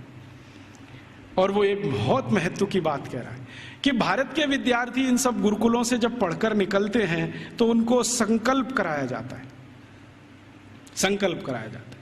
और संकल्प क्या कराया जाता है? तो उनको ये कहा जाता है कि देखो, ये जो ब्रह्मांड जगत है, वो उसको अंग्रेजी में एक्सप्लेन कर रहा है, ठीक से नहीं कर पाया, कहीं गलती है वो मैंने ठीक कर दिया है, क्योंकि बहुत सारी चीजें उनके समझ की बाहर हैं जो हमारी समझ के लिए सामान्य है। क्योंकि हर सभ्यता में कुछ बातें विशेष होती हैं जो दूसरी सभ्यता में नहीं मिलती है, तो बाहर वाला आकर उसको जिस चश्मे से देखेगा, हमारा चश्मा उससे बिल्कुल अलग होगा। तो वो कह रहा है कि भारत में ऐसा बोलते हैं, मानते हैं कि ये जो ब्रह्मांड जगत है इसमें मनुष्य ही नहीं है, मनुष्येतर बहुत सारे प्राणी हैं, पक्षी हैं, जीव हैं, जंतु हैं, और सब भारतवासी मानते हैं कि सब में आत्मा है, सब में आत्मा है। और प्लेटो क्या कहता है? प्लेटो करे जरा इसका सोचो, वो रिपब्लिक में लिख रहा है और लॉज में उसको रिपीट किया है। वो ये कहता है आत्मा सिर्फ राजा में होती है, प्रजा में आत्मा ही नहीं होती। प्लेटो का है, ये मेरा नहीं है। वो कहता है आत्मा सिर्फ राजा में है, प्रजा में आत्मा है ही नहीं, इसलिए कानून सब प्रजा के लिए हैं, आदेश देने का अधिकार राजा को है। और प्लेटो तो कहता है कि राजा के मुंह से जो निकल गया वही कानून, प्रजा को उसी का पालन करना है। अच्छा, फिर प्लेटो ने स्ट्रेटिफिकेशन किया है कि राजा तो एक वर्ग है, उसके नीचे के वर्ग के उसने वर्गीकरण किया है कि प्रजा में पहला कौन, तो कहता है कि ये जो उद्योगपति हैं, व्यापारी हैं, धंधा करने वाले, ये पहले स्तर के। दूसरे स्तर पर कौन, तो अध्यापक हैं और कारीगर हैं और म्यूजिशियन हैं, संगीतकार हैं, पेंटर हैं, आगे आदि दो। तीसरे नंबर पर कौन, तो तीसरे नंबर पर खेत में काम करने वाले मजदूर हैं, फैक्ट्री में काम करने वाले मजदूर हैं वो। चौथे नंबर पर कौन, तो कहता है स्त्रियां, महिलाएं, वो चौथे नंबर पे। आखिरी पांचवा कोई नंबर नहीं है वहां। तो वो कहता है प्लेटो कि मैं कभी कभी कल्पना करता हूं कि प्रजा में गलती से आत्मा आ गई तो स्त्रियों में तो कभी नहीं आती। इसलिए वो लॉज में लिख रहा है कि कभी भी किसी न्यायाधीश को किसी स्त्री की गवाही पर विचार ही नहीं करना चाहिए, क्योंकि स्त्री को सत्य का ज्ञान नहीं है, उसको विवेक नहीं है, क्योंकि उसको आत्मा नहीं। तो आप जानते हैं ये जो मॉडर्न जस्टिस माने जुडिशियल सिस्टम निकला, जिसमें से आईपीसी, सीआरपीसी और सीपीसी आया और हमने बिना सोचे समझे उसको अपने देश में अपनाया, इस जुडिशियल सिस्टम में 1950 तक किसी महिला की गवाही को माना ही नहीं जाता था। यूरोप में अदालत में चलने वाले किसी भी मुकदमे में किसी महिला की गवाही नहीं मानी जाती थी। तो क्या हुआ, फिर यूरोप में एक बगावत हुई जिसको वीमेन्स लिव कहा जाता है, स्त्री मुक्ति, और इसका नेतृत्व किया एक फ्रांसीसी लेखिका ने, उसका नाम था सिमोन द बोउआर। उसके एक गुरु हुआ करते थे ज्यों पाल सार्त्र, जिनको आधुनिक दार्शनिकों में बहुत ऊंचा स्थान मिला हुआ है। तो सिमोन द बोउआर ने सालों साल आंदोलन चलाया। तब फ्रांस में इतना हुआ कि किसी 3 स्त्री की गवाही एक पुरुष के बराबर है। इतना हुआ, बस इतना ही हुआ। और उसके बाद सिमोन द बोउआर मर गई और वो कहती थी कि मैं इतना ही करा पाई, यही मेरे लिए बहुत है कि कम से कम अदालत ने 3 महिलाओं की गवाही एक पुरुष के बराबर तो मानी। और प्लेटो चूंकि ये कहता था कि स्त्री में आत्मा नहीं होती है, तो 1950 तक यूरोप के किसी भी देश में महिलाओं को वोट डालने का अधिकार नहीं था। वोट डालने का तो छोड़ दो, बैंक में अकाउंट खोलने का अधिकार नहीं था किसी महिला को। अकाउंट खुलेगा तो उसके पति का खुलेगा, महिला का नहीं खुलेगा। और जो विधवा है तो उसके बेटे के नाम से खुलेगा, महिला के नाम से नहीं खुलेगा। जो बेटा ही नहीं है तो पड़ोसी के बेटे के नाम से खुलेगा। हाँ, उसके नाम से बैंक अकाउंट नहीं खुल सकता। और 1950 तक यूरोप के किसी भी शहर में महिला घर से अकेली नहीं निकल सकती। क्यों? आत्मा नहीं है तो पता नहीं कहां जाएगी। तो इसलिए उसके साथ में पुरुष का होना जरूरी है, वो चाहे 3 साल का ही क्यों ना हो। और प्लेटो ने लिख दिया ना स्त्री में आत्मा नहीं होती, तो सारे यूरोपियन दार्शनिकों ने कहा है कि स्त्री तो मेज कुर्सी जैसी होती है, जब तक इस्तेमाल करो अच्छी लगती है, नहीं लगती बाहर फेंक दो, दूसरी ले आओ। ये है उनकी फिलॉसफी। तो मैकॉले ये सब वर्णन कर रहा है कि हम तो सोच ही नहीं सकते हैं हमारे यहाँ महिलाएं गुरुकुल की आचार्य हो सकती है। वो कह रहा है भारत में आधे से ज्यादा गुरुकुलों की आचार्य महिलाएं, आधे से ज्यादा। और वो कह रहा है कि ये सिर्फ गुरुकुलों की नहीं, हायर स्टडीज सेंटर में भी यही है। तो उसको पूछा जा रहा है कि ये भारत में ऐसा कैसे हो गया, महिलाओं को इतनी शिक्षा मिल गई, इतनी ऊपर आ गई। तो वो कहते हैं भारत वाले बिल्कुल विचित्र हैं, ये कुछ और मानते हैं। हम मानते हैं कि स्त्री में आत्मा नहीं होती, भारत वाले कहते हैं कि स्त्री परमात्मा के सबसे नजदीक होती है, क्योंकि उसमें पुरुष से कुछ गुण ज्यादा होते हैं। हमारे सभी शास्त्रों में आप ये देख सकते हैं, चाहे ऋग्वेद में देखना हो तो देख लीजिए। ऋग्वेद के कई सूत्र ऐसे हैं जो ये बताते हैं कि स्त्री पुरुष से ऊंची है, क्योंकि उसमें ईश्वरीय गुण हैं। और आज की जो मॉडर्न साइंस है ना, इसने इसको दूसरे तरह से कहा है कि स्त्री में एक क्रोमोसोम ज्यादा होता है, वही सारा खेल खेलता है। पुरुष में नहीं है। स्त्री तय करती है कि बच्चा होगा या नहीं होगा, पुरुष में कोई दम नहीं है।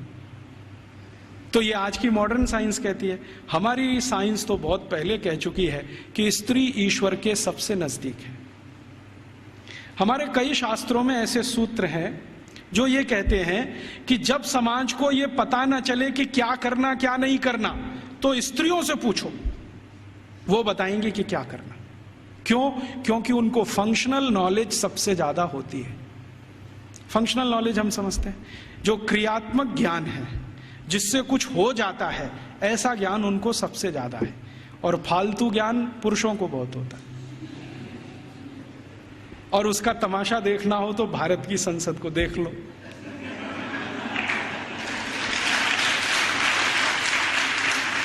देखा आपने संसद में जो पुरुष सांसद हैं वो मां बहन की गालियां देते हैं और स्त्री सांसदों को चुपचाप निकल जाना पड़ता है। भारत में पता है क्या मान्यता है? भारत में मान्यता यह है कि भाषा का विकास स्त्रियों ने ही किया है। भाषा का विकास स्त्रियों ने ही किया है। पुरुष की ताकत नहीं है भाषा का विकास करने। क्यों? क्योंकि भारतीय भाषाओं में, भारतीय भाषाएं पता है? संस्कृत, तमिल, तेलुगु, कन्नड़, मलयालम, बंगाली माने बंगला, आसामी, उड़िया, ये सब भारतीय भाषाएं। और हिंदी उर्दू मिलने से पहले, अभी तो हिंदी नहीं रही है, उसमें बहुत कुछ उर्दू घुस गई है, फारसी पता नहीं क्या क्या घुस गया। तो हिंदी उर्दू मिलने से पहले और बाकी सब भारतीय भाषाएं। आपको मालूम है इनमें गालियां नहीं है, एक भी गाली नहीं है। और गाली नहीं है तो यह सिद्ध करता है कि यह भाषा स्त्रियों ने ही रची है। हाँ, क्योंकि स्त्रियों में कितना भी गुस्सा हो, गाली नहीं निकलती उनके मुंह से, क्योंकि ईश्वरीय गुण है उनमें कुछ। तो मैकॉले कह रहा है कि भारत में स्त्री ईश्वर के नजदीक है, परमात्मा के नजदीक है। और वो एक सूत्र सुना रहा है, पता नहीं उसको कहां से मिल गया। वो कहता है भारत के लोग ऐसा कहते हैं कि स्त्री के बिना मोक्ष नहीं होता। और ये एक दिन मुझे भी अनुभव हुआ है। मैं दक्षिण भारत में गया था, एक गांव में व्याख्यान देने। वो गांव में एक मंदिर है, बड़ा मशहूर मंदिर है। मैंने सोचा मैं भी दर्शन करूं, तो पुजारी ने कहा आप अंदर नहीं जा सकते। मैं पूछा क्यों? कि आप ब्रह्मचारी हैं। मैं पूछा तो क्या हुआ, ब्रह्मचारी हूं, अंदर नहीं जा सकता। नहीं जा सकते। क्यों नहीं जा सकता? कि आप पवित्र नहीं है। मैं पूछा वो कैसे? उन्होंने कहा पवित्रता तो स्त्री के आने के बाद ही आती है। हाँ, और वो ब्रह्मचारी ने इतनी गंभीरता से कहा कि मैं देखने लगा उसका चेहरा, ये बोल क्या रहा है। तो उसने कहा कि स्त्री के जीवन में आने के बाद ही पुरुष पवित्र होता है, उसके पहले तो वो लंपट होता है।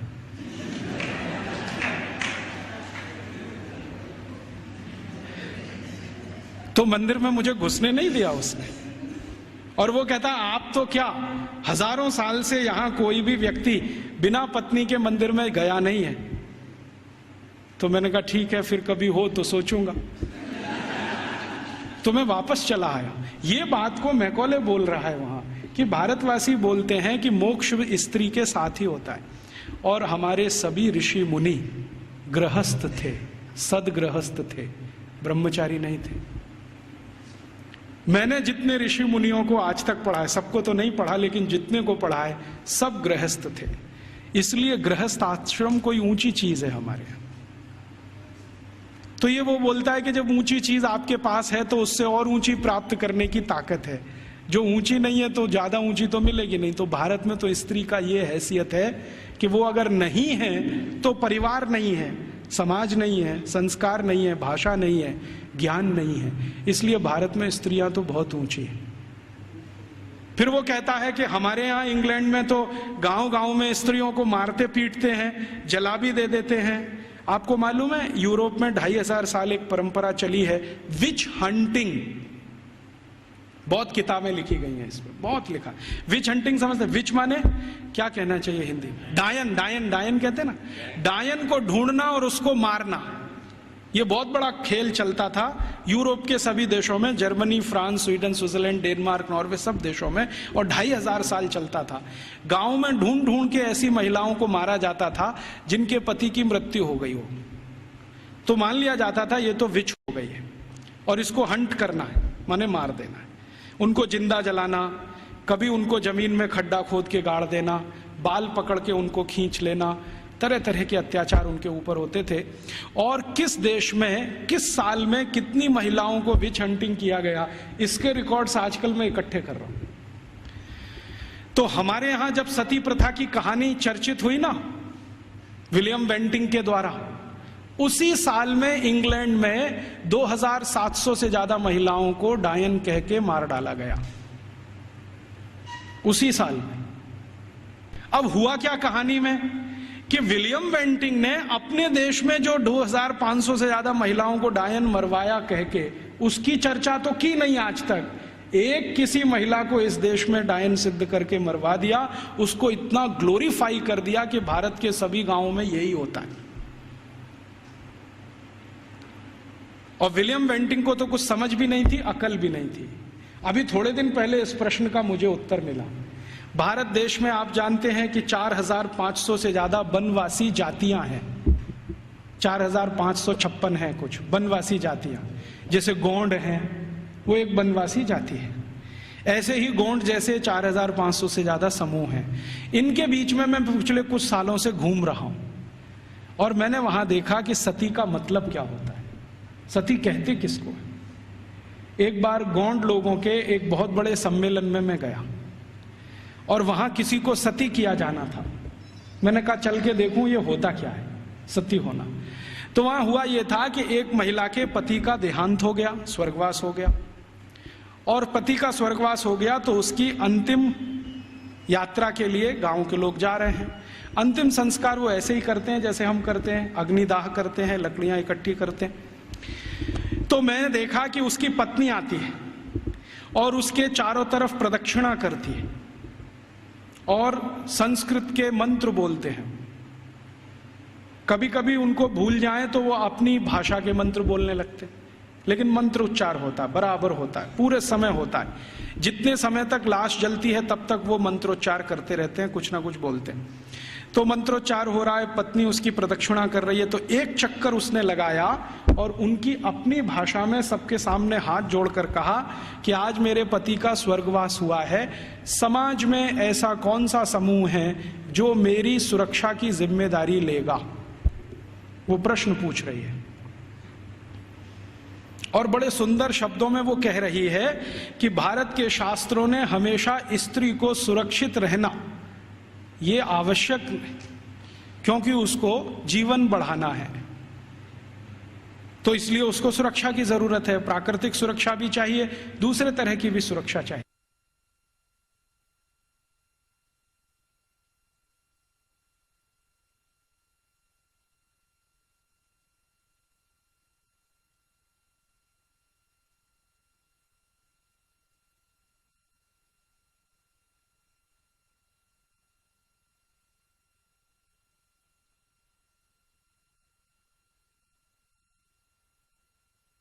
क्या मेरी बेटियां जिम्मेदारी लेंगी?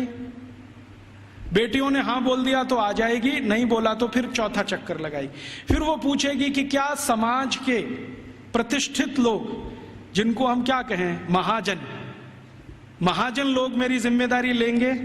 अगर उन्होंने हां बोल दिया तो आ जाएगी, ना बोल दिया तो फिर चक्कर लगाएगी पांचवा। फिर वो पूछेगी कि इस समाज के आचार्य लोग, उपाचार्य लोग मेरी जिम्मेदारी लेंगे? अगर हां बोला तो उनके पास आ जाएगी, नहीं तो वापस।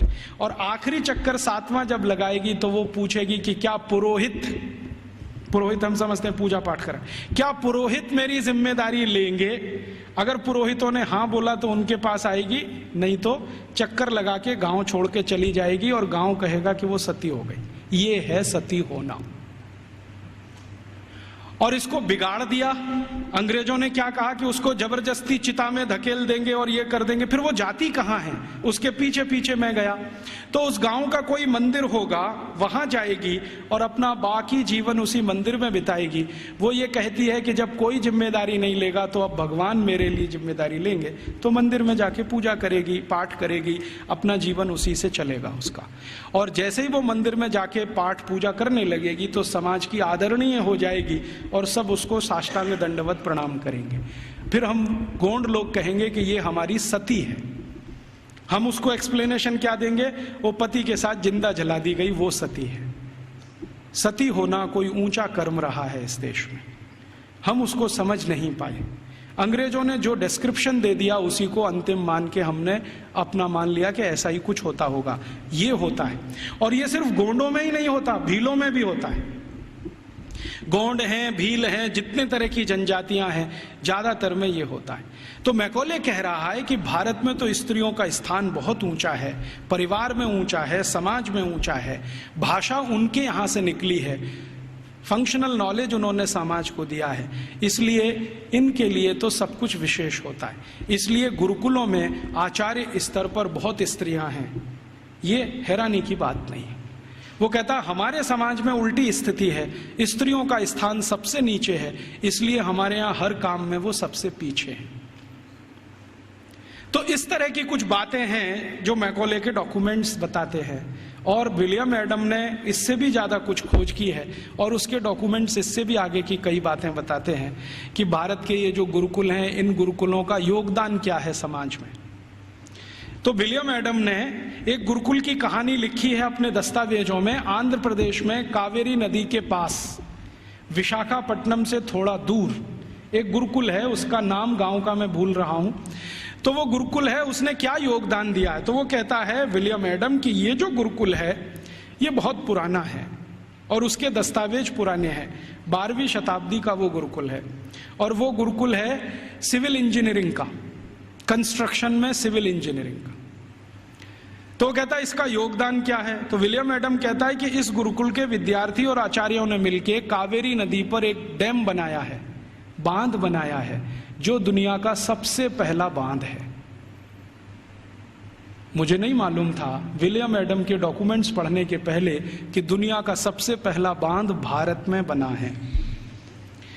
फिर जैसा उसने डिस्क्रिप्शन दिया है उसको खोजते खोजते मैं पहुंच गया एक दिन, और अपनी आंखों से देख के आया कि वो डैम अभी तक जीवित है। उस डैम पर तेलुगु भाषा में एक पत्थर लगा हुआ है जिस पर तारीख है सन 1238 में वो बना है। आज से लगभग 800-825 साल पुराना है। और वो डैम की विशेषता क्या है, पत्थर और चूने से बना है। और आप जानते हैं दक्षिण भारत में सबसे ज्यादा प्रवाह वाली नदी है कावेरी। कावेरी जो है ना पेरेनियल रिवर है, साल के 12 महीने पानी रहता है उसमें, और पानी का फ्लो सबसे तेज है और पानी का दबाव भी उसका सबसे तेज है। तो कावेरी नदी पर जहां सबसे तेज गति से पानी बहता है उस नदी पर बांध बना दिया। बांध की लंबाई कितनी है और उसकी चौड़ाई कितनी है, लगभग 1 किलोमीटर 1.5 किलोमीटर के आसपास उसकी लंबाई है। 1.5 किलोमीटर लंबा बांध है। और बांध बनाया कैसा है, ऐसा है जैसे जेड होता है ना, जेड ऐसे फिर ऐसे फिर ऐसे फिर ऐसे फिर ऐसे जेड शेप में पूरा बांध है। तो वो वर्णन कर रहा है विलियम एडम के ये गुरुकुल के विद्यार्थी और आचार्यों ने बनाया है। इसकी विशेषता क्या है, तो विशेषता ये है कि ये जेड शेप में है। जेड शेप में क्यों बनाया, स्ट्रेट लाइन में क्यों नहीं बना दिया, एक रेखीय रेखा में क्यों नहीं बना दिया, तो कहता है इसका जवाब मुझे नहीं मालूम क्यों बनाया। बहुत दिन मैं भी सोचता रहा कि ऐसा क्यों है। अब मेरे समझ में आया थोड़े दिन पहले कि ये जब सीधी रेखा में आप कोई दीवार बनाए और पानी बहुत तेज गति से आए तो दबाव इतना ज्यादा है कि बहुत जल्दी वो टूट जाएगा। लेकिन अगर आप उसी सीधी रेखा की दीवार को ऐसे ऐसे कर दो तो पानी का प्रेशर डाइवर्ट हो जाएगा और वो डैम कभी भी नहीं टूटेगा। अब समझ में आया कि वो 825 साल से कैसे जिंदा है। तो वो बोल रहा है कि ये एक गुरुकुल ने बनाया हुआ है, और वो गुरुकुल विशाखापट्टनम के नजदीक कभी चला करता था। मैं जब गया इसको देखने के बाद हैदराबाद लौटा तो उनकी जो आर्काइव्स है उसमें गया तो आर्काइव्स में उसके डॉक्यूमेंट्स मुझे मिल गए और गजट में भी इसके बारे में वर्णन है। तो वो कह रहा है विलियम एडम कि भारत के गुरुकुल में पढ़ने वाले विद्यार्थी और उनको पढ़ाने वाले आचार्य कितने समाज के काम करते हैं, उसका ये नमूना है। राजा डैम नहीं बनाते, विद्यार्थी और उनके अध्यापक मिलकर डैम बना देते हैं। और विलियम एडम लिख रहा है कि भारत में ऐसे हजारों तालाब गांव-गांव में विद्यार्थियों ने और उनके अध्यापकों ने बना दिए। ऐसी हजारों गौशालाएं गांव-गांव में विद्यार्थियों ने और अध्यापकों ने बना दी। ऐसी हजारों समाज उपयोगी चीजें जैसे धर्मशालाएं, कुएं, पानी की रहट, ये सब विद्यार्थियों ने अध्यापकों के साथ मिलकर बना दिए। तो विलियम एडम कह रहा है कि भारत के गुरुकुल सिर्फ शिक्षा का केंद्र या विद्या का केंद्र ही नहीं है, ये गुरुकुल अपने विद्यार्थी और अध्यापकों के साथ मिलकर समाज के इतने बड़े काम कर रहे हैं जो वर्षों वर्षों तक भारत के लोगों के उपयोग में आने वाले हैं। तो इस तरह की थी हमारी शिक्षा व्यवस्था। अब क्या हुआ, इस शिक्षा व्यवस्था को जब मैकॉले ने पूरे ठीक से डिस्क्राइब किया लंदन में, तो लंदन में ब्रिटिश पार्लियामेंट के सभी सांसदों ने कहा कि अगर ऐसी शिक्षा व्यवस्था भारत में है तो भारत तो बहुत समृद्धशाली है, पैसे वाला है, ये हमें समझ में आता है। कई गुरुकुलों का उसने वर्णन किया है जो कृषि विज्ञान सिखाते हैं, कृषि शास्त्र सिखाते हैं। तमिलनाडु के कई गुरुकुलों का जिक्र है जिसमें कृषि विज्ञान ऐसा सिखाया जाता है जहां 1 एकड़ में 56 क्विंटल चावल पैदा होता है, उसकी विद्या वो सीखते हैं वहां पर। आज भारत में जितने भी एग्रीकल्चरल यूनिवर्सिटीज है ना, वो 1 एकड़ में 30 क्विंटल से ज्यादा धान कभी पैदा करके दे नहीं पाए, लेकिन 1835 में विलियम एडम कह रहा है कि 1 एकड़ में 56 क्विंटल धान पैदा करना तो सामान्य बात है। और ऐसी शिक्षा देने वाले, विद्या देने वाले सैकड़ों गुरुकुल भारत में। तो कुछ कृषि सिखाते हैं, कुछ मेटलर्जी सिखाते हैं, कुछ कंस्ट्रक्शन इंजीनियरिंग में सिखाते हैं, कुछ और कुछ सिखाते होंगे। ऐसे 18-20 विषयों के सारे ये गुरुकुल हैं। तो वो कह रहा है कि भारत सुखी है, समृद्धशाली है, वो इन गुरुकुलों के कारण। तो वो कह रहा है कि अब भारत को अगर गुलाम बनाना है तो इस शिक्षा व्यवस्था को जब तक हम तोड़ेंगे नहीं तब तक भारत गुलाम बनता नहीं। तो फिर उसको पूछ रहा है इंग्लैंड का राजा कि अब आपके पास क्या योजना है। तो कह रहा है कि मेरे पास एक योजना है कि हमारी जो सरकार भारत में चल रही है उसको आदेश दिया जाए कि भारत के ये जो गुरुकुल हैं, इंडिजिनस एजुकेशन सिस्टम वो कहते हैं इसको, भारत का स्थानीय शिक्षा तंत्र। तो कह रहे हैं जो इंडियन एजुकेशन सिस्टम है या इंडिजिनस एजुकेशन सिस्टम है, इसको कानून बनाकर हम गैर कानूनी घोषित कर देंगे, इल्लीगल, कि ये सब कुछ अवैधानिक है, गैर कानूनी। उसके लिए कानून बना देंगे लंदन में, यहां से वो चला जाएगा भारत में, उसको लागू करा देंगे। थोड़े दिन में ये सब गुरुकुल बंद हो जाएंगे, क्योंकि हमारे पास जब कानून आ जाएगा तो कानून के डंडे से हम इनको बंद करा देंगे कि ये इल्लीगल है, बंद करो। नहीं बंद करेंगे तो दंड देंगे उनको। थोड़े दिन में दंड देते देते अपने आप बंद हो जाएंगे। तब अंग्रेजों की संसद ने एक कानून बनाया जिसका नाम है इंडियन एजुकेशन एक्ट, और वो पारित हुआ, बाद में भारत की संसद में पारित हुआ और उसको लागू किया गया। तो उसमें तय ये किया गया कि जितने भी गुरुकुलों में संस्कृत माध्यम से विद्या सिखाई जाती है वो सब गैर कानूनी।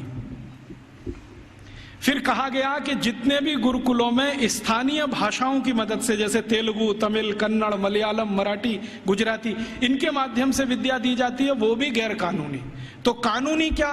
कानूनी वो जहां अंग्रेजी के माध्यम से शिक्षा दी जाती है, वो कानूनी।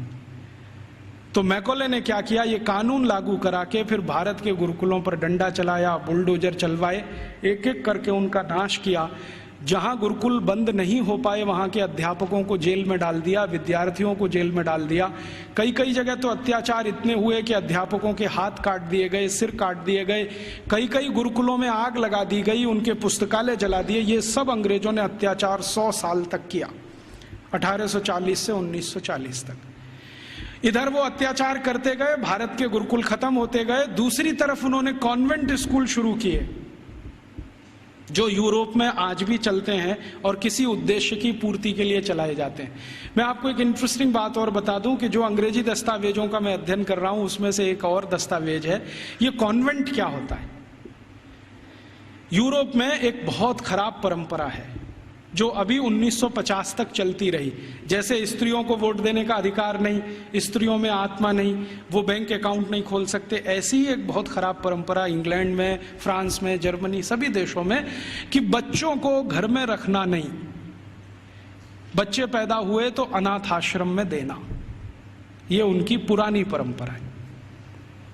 और कई लोगों ने तो क्या किया है कि बच्चों को पैदा होते ही घर के बाहर टोकरी में रख दिया कि अनाथ आश्रम का कोई आएगा उठा ले जाएगा, लेकिन कई बार कुत्ते उठा ले जाते हैं उसको, भेड़िए उठा ले जाते हैं।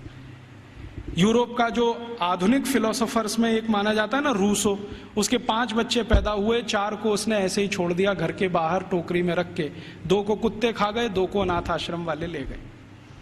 यूरोप में ये बहुत पुरानी परंपरा है बच्चों को लावारिस छोड़ना। क्यों छोड़ना? तो प्लेटो कहता है कि स्त्री और पुरुष के आनंद के क्षणों में बच्चे बाधा हैं, इसलिए मत रखो घर में। ये प्लेटो की शिक्षा है। वो कहता है कि अच्छे नहीं है बच्चे घर में रखना। और वो ये कहता है कि जीवन का चरम तो आनंद ही है, और वो भी शरीर का आनंद है। वो कहता है जीवन तो इसी के लिए मिला है कि हम शारीरिक आनंद की प्राप्ति करें, और बच्चे इसमें बाधा हैं, तो बच्चों को रखना नहीं घर में, तो छोड़ देना। तो वहां बच्चे छोड़ने की परंपरा है। अब बच्चे छोड़े जाते हैं तो राजा उनकी व्यवस्था करे छोड़े हुए बच्चों की। तो राजा कुछ संस्थाएं खड़ी करता है, उन संस्थाओं को कॉन्वेंट कहते हैं।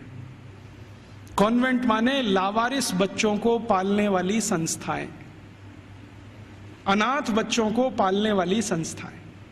कॉन्वेंट माने अनाथ बच्चों के स्कूल, लावारिस बच्चों के स्कूल। तो यूरोप में ये कॉन्वेंट चलते हैं। तो ये मैकॉले कह रहा है कि भारत में भी यही चलाएंगे हम। तो कोई सांसद उससे पूछ रहा है कि भारत में कोई अनाथ होता है? उसने कहा होता तो नहीं है, लेकिन हम बनाएंगे। होता तो कोई नहीं है, क्योंकि भारत में किसी बच्चे के माता पिता भी मर जाएं तो उसके चाचा चाची हैं, ताऊ ताई है, मामा मामी है, मौसा मौसी है, बुआ फूफा, कोई तो लेगा उसको। यूरोप में तो है माता पिता, तो भी छोड़ देंगे।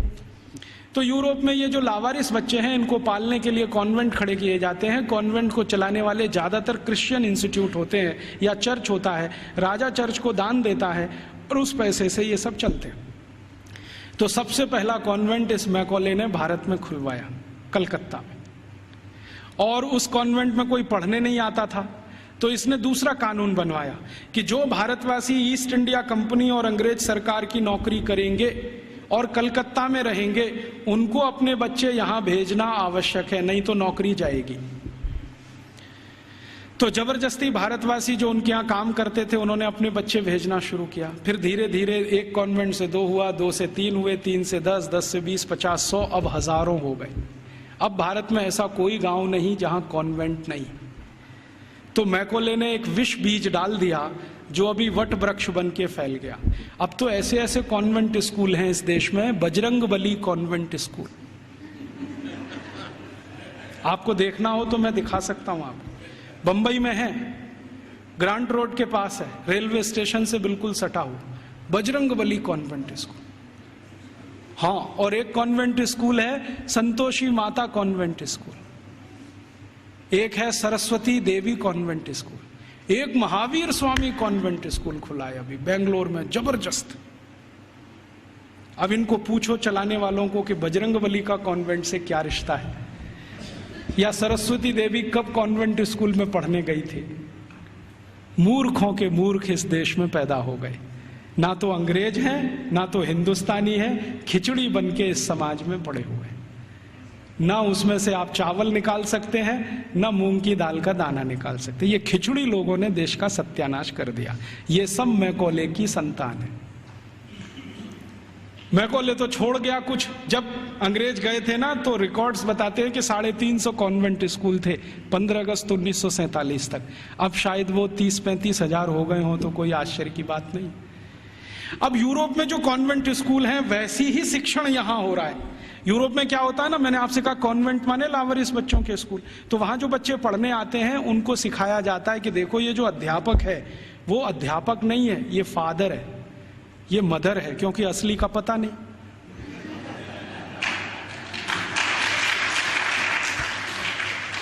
असली का तो कुछ पता नहीं, लावारिस है, किसका है बाप उसका और कौन है उसकी माँ। तो स्कूल में जो पढ़ाने वाले होते हैं ना टीचर, तो पुरुष है तो फादर, माने ओल्ड एज है तो फादर, और यंग एज है तो ब्रदर, और ओल्ड लेडी है कोई तो मदर, और यंग लेडी है तो सिस्टर। तो कॉन्वेंट में उनको बुलवाते हैं, ये फादर है, ये मदर है, ये ब्रदर है, ये सिस्टर है, क्योंकि असली नहीं है। अब हमने भारतवासियों ने बिना सोचे नकल कर लिया उसका। हमारे यहां तो घर में है असली, और कॉन्वेंट में जा रहा है बच्चा तो वहां हो गए नकली, और वहां उसको मदर फादर ही बोलना पड़ता है। अब भारतीय परंपरा में यह है कि किसी बच्चे की दो माताएं तो हो सकती हैं, बाप दो नहीं होते कभी। भगवान कृष्ण की दो माताएं थी, एक ने जन्म दिया, एक ने पाला। रामचंद्र जी मानते हैं कि मेरी 3 माँ हैं, एक ने जन्म दिया है, बाकी 2 प्रेम दे रहे हैं। तो माताएं 2 हो सकती हैं, 3 हो सकती हैं, बाप हमेशा एक ही होता है। अब हमारे कॉन्वेंट में पढ़ने वाले नौनिहालों के हर एक के 2-2 बाप हैं। एक तो घर में है असली और दूसरे हैं वहां नकली। और मैं आपको अंग्रेजी की एक शब्द की व्याख्या करता हूं। अंग्रेजी में एक शब्द होता है जो गाली के रूप में इस्तेमाल किया जाता है, बास्टर्ड। बास्टर्ड वही होता है जिसके 2 बाप होते हैं। तो हमने अपने अपने नौनिहालों को सबको बास्टर्ड बनाने का धंधा शुरू कर दिया है, और बड़े गर्व से कहते हैं मेरा बेटा सेंट मैरी कॉन्वेंट में जाता है, जीसस कॉन्वेंट में जाता है, फलाने कॉन्वेंट में, ढिमा के कॉन्वेंट में। फिर उन कॉन्वेंटों में बड़ी बड़ी विचित्र विचित्र चीजें सिखाई जाती हैं। आजकल सिखाया जाता वैलेंटाइन डे, सेलिब्रेट करो वैलेंटाइन डे। ये वैलेंटाइन का किस्सा क्या है? वैलेंटाइन का किस्सा ये है कि यूरोप में, मैंने कहा ना बच्चों को साथ रखने की परंपरा नहीं है, ऐसी ही एक बहुत खराब परंपरा है बिना शादी के साथ रहने की। एक शब्द चलता है यूरोप में, लिव इन रिलेशनशिप, माने शादी तो करनी नहीं है लेकिन साथ में रहना है। और ये क्यों ऐसा है? इसमें छुटकारा आसान है, सवेरे किया शाम को निकल गए, कहीं दूसरे के घर में घुस गए, फिर तीसरे के, फिर चौथे के। तो जैसे कुत्ते घूमते रहते हैं ना, ऐसे। लिव इन रिलेशनशिप माने कुत्ता संस्कृति। लेकिन मुझे कई बार लगता है भारतीय कुत्तों से भी ज्यादा खराब यूरोपियन कुत्ता संस्कृति। भारतीय कुत्ते फिर भी थोड़े वफादार हैं, यूरोप वाले तो उतने भी नहीं है। तो ये लिव इन रिलेशनशिप का चक्कर बहुत है। और आपको सुनकर आश्चर्य होगा कि पहले से और आज तक यूरोप की 70% प्रजा बिना शादी के रहती है, बिना शादी के रहते। आप अभी भी जाके देख लो, लंदन में, पेरिस में, कहीं भी। अमेरिका में तो ये प्रतिशत 78% है, बिना शादी के रहते हैं। अब बिना शादी के रहते हैं तो पत्नियां बदलती हैं, माफ करो पत्नी तो हो ही नहीं सकती, स्त्रियां बदलती रहती हैं। उनको वो विचित्र विचित्र नामों से संबोधित करते हैं। इंग्लैंड में एक नाम चलता है Mrs Lloyd, Mrs Topno, Mrs ये, मिसेस वो, माने ये उसकी रखेल है जिसके नाम से कहा है। मिसेस माने पत्नी को छोड़कर कोई भी महिला जिसके साथ आप बिस्तर शेयर करते हैं वो सब मिसेस होती है। तो वहां तो ये है सारा खेल, स्त्रियां तो शादी के बिना, पुरुष तो शादी के बिना। तो कभी कभी बीच बीच में यूरोपियन लोगों को कुछ अच्छे विचार भी आ जाते हैं।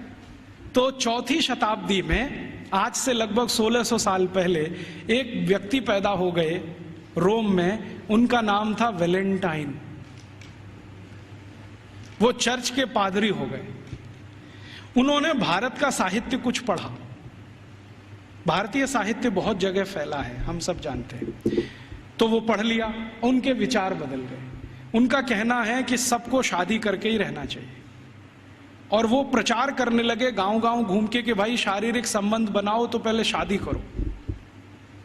तो राजा जो था उस समय, क्लॉडियस नाम का एक राजा था रोम में, वो कहता था आप ये क्या बकवास करते हैं। वो कहते थे ये बकवास नहीं है, बहुत अच्छी जीवन पद्धति है। पूर्वी भारत में, पश्चिम भारत में, सब जगह यही चलती है। वहां के लोग बहुत अच्छे हैं, स्त्रियां बहुत अच्छी हैं, आप भी अगर इसमें आ जाओ तो बहुत अच्छा होगा, बीमारियां कम हो जाएंगी वगैरह वगैरह, समाज व्यवस्थित हो जाएगा।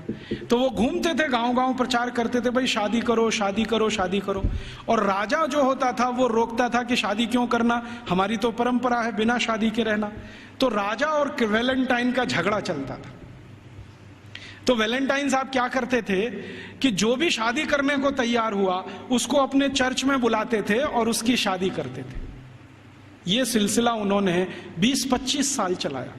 अब वो राजा बहुत परेशान हो गया, तो एक दिन उसने वैलेंटाइन को फांसी पर लटकाने का आदेश दे दिया। तो 14 फरवरी सन 498 को वैलेंटाइन को फांसी पर लटका दिया गया। तो जिनकी उन्होंने शादियां कराई थी वो बहुत दुखी हो गए, तो उनकी याद में उन्होंने वैलेंटाइन डे मनाना शुरू कर दिया। तो ऐसे वैलेंटाइन डे आया।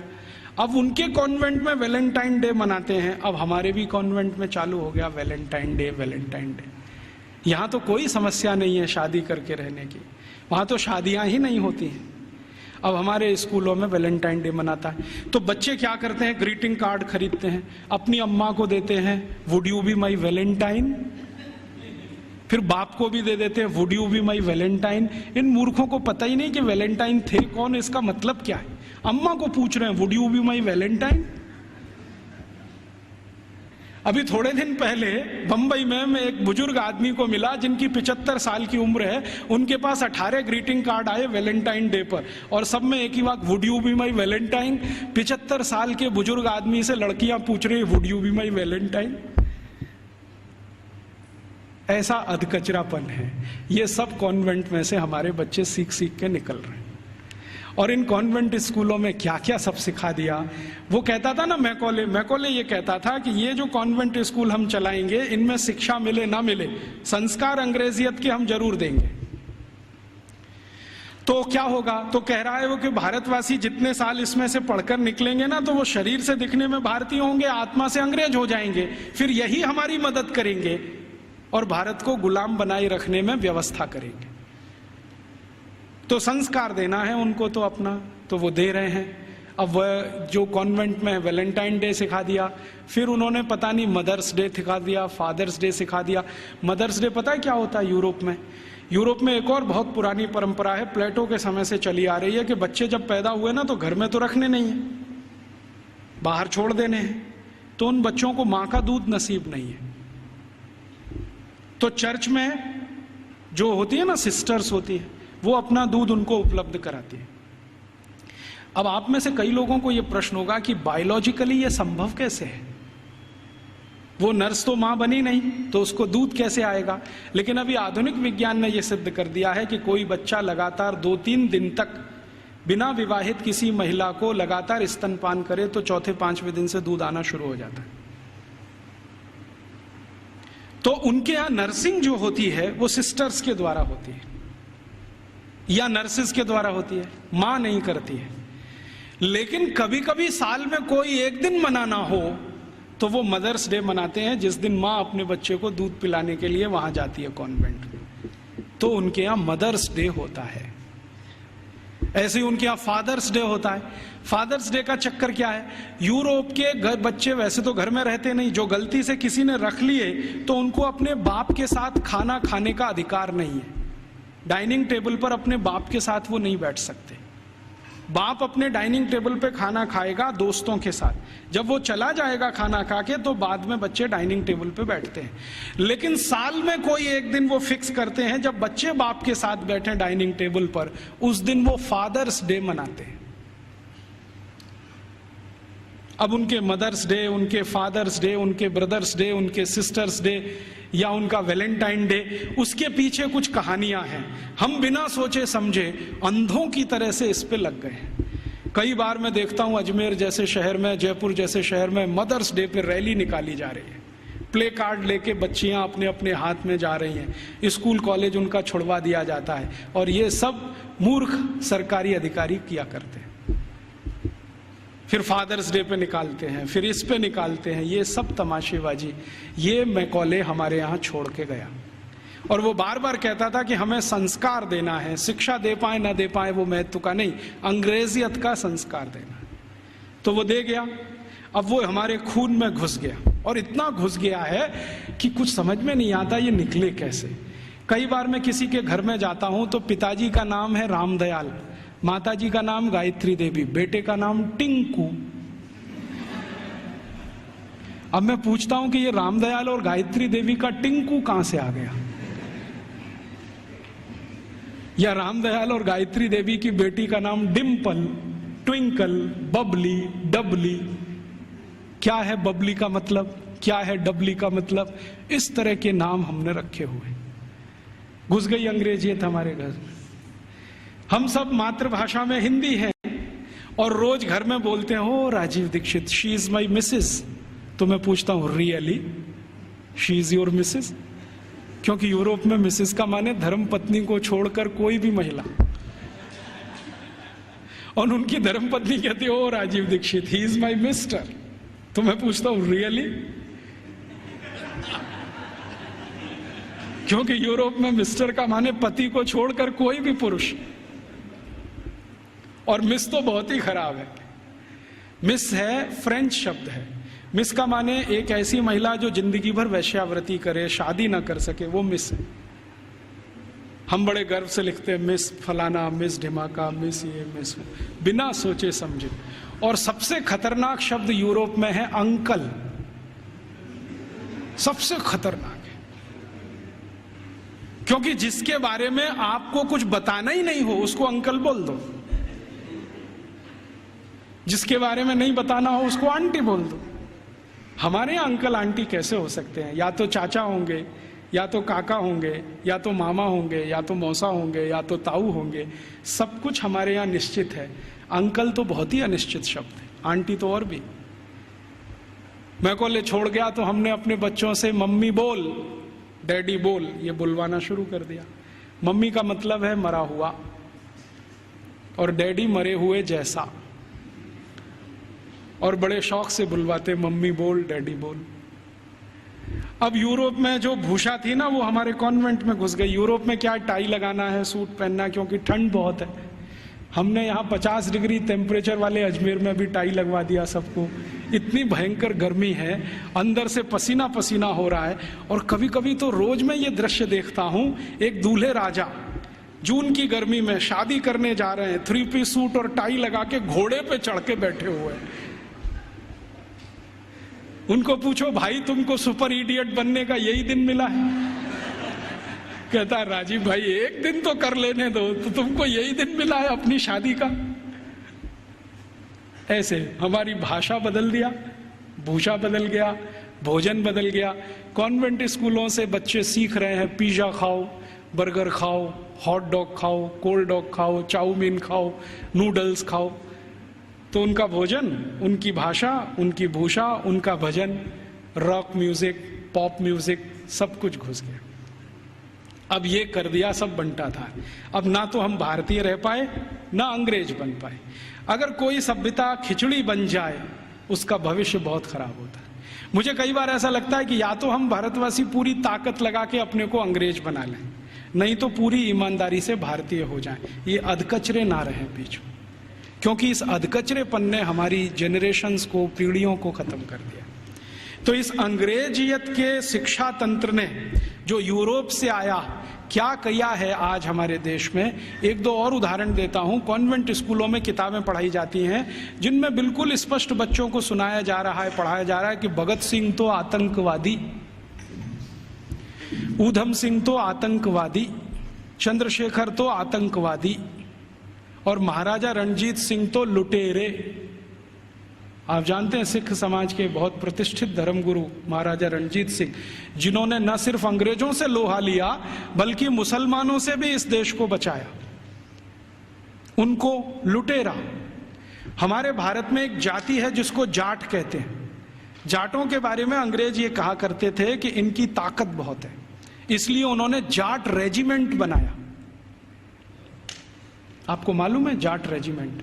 ऐसे ही जाटों के पैरेलल महाराष्ट्र में है मराठा, वो भी एक तरह से जाट ही है। तो मराठा रेजिमेंट बनाया, जाट रेजिमेंट बनाया, क्योंकि इनमें ताकत बहुत है। इनका जो डीएनए है ना, बहुत स्पेशल किस्म का है। लड़ना, लड़ाना, मारना, मरना, उनको इसमें मजा आता है। कभी भी अपनी जान की परवाह नहीं करेंगे, हाँ किसी के लिए भी जान दे देंगे, ऐसे लोग।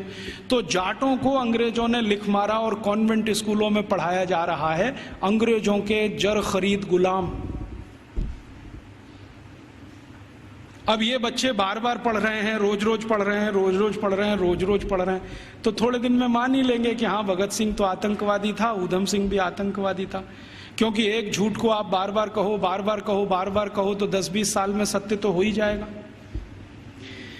एक कॉन्वेंट स्कूल की हिस्ट्री की किताब में मैं पढ़ के आया, और वो किताब मैंने संभाल के रखी हुई है। झांसी की रानी लक्ष्मीबाई ने भारत की आजादी के लिए कुछ नहीं किया, और उसका जीवन चरित्र लिखा गया है कि वो एक अंग्रेज अधिकारी जॉन लेक के प्रेम और मोहब्बत में ही फंसी रही जिंदगी भर। झांसी की रानी लक्ष्मीबाई के बारे में ऐसी सब चीजें पढ़ाई जा रही हैं। और धीरे धीरे हुआ क्या है, इन कॉन्वेंट स्कूलों के बनाए हुए सिलेबस को भारत सरकार ने सारे देश का सिलेबस बना दिया है, पूरे देश का। अब संसद में भले ही कितना हंगामा हो, लेकिन सरकार कहती है जी सत्य तो यही है, क्योंकि अंग्रेजों ने लिखा है। और हमारे प्रधानमंत्री भी कहते हैं सच्चे सत्यवादी तो अंग्रेज ही थे जो हमको ये सब सिखा के गए। ये स्थिति हमारे देश की है। तो ऐसी गंभीर स्थिति में हम सबको सोचना है, आज शिक्षक दिवस है, तो हम सब सोचें कि इस शिक्षा का क्या करें जो यूरोप से आई है और हमारे देश में जड़ जमा के बैठ गई है। मुझे बहुत कष्ट होता है आपको ये बताते हुए कि भारत में जो कॉन्वेंट स्कूल चल रहे हैं, आप जानते हैं इनके पास सबसे ज्यादा भूमि है भारत देश की। मैंने संसद में एक प्रश्न करवाया था, आप यहां बैठे हैं, मेरे एक दोस्त हैं अखिलेश कुमार करके गोरखपुर से, और नहीं सॉरी उसके पास के क्षेत्र से सांसद हैं। मैंने कहा जरा ये पूछ तो लो कि भारत में सरकार के बाद किसके पास सबसे ज्यादा जमीन है। तो उत्तर आया कि सरकार के बाद सबसे ज्यादा जमीन चर्च और उनके कॉन्वेंट स्कूलों के पास ही है। रेलवे से भी ज्यादा जमीन इनके पास है, और हजारों हेक्टेयर जमीन 1-1 रुपए के लीज पर दी गई है। हजारों हेक्टेयर, 1 रुपए का लीज, 2 रुपए का लीज, माने साल में वो 1 ही रुपया देते हैं, हजारों एकड़ जमीन भारत की इस्तेमाल कर रहे हैं और उनकी मिल्कियत है। 1820 से अंग्रेजों की सरकार ने ये जमीन देना शुरू किया, 2006 तक ये आबाद गति से चालू है। हमारी ही जमीन है, हमारा ही पानी है, हमारे ही संसाधन है। पहले मैं क्या सोचता था कि इन कॉन्वेंट स्कूलों में डोनेशन बहुत देती होगी सरकार, लेकिन संसद में एक जब सवाल करवाया तो पता चला कि सरकार का डोनेशन तो 10% ही है, बाकी समाज का डोनेशन। अकेले मैं मुंबई का आंकड़ा आपको दे रहा हूं, बंबई में जितने कॉन्वेंट स्कूल चलते हैं उसमें 92% हिंदू समाज के लड़के लड़कियां पढ़ते, 92%। 2.5% क्रिश्चियन समाज के हैं और बकाया में मुसलमान हैं। ये है स्थिति।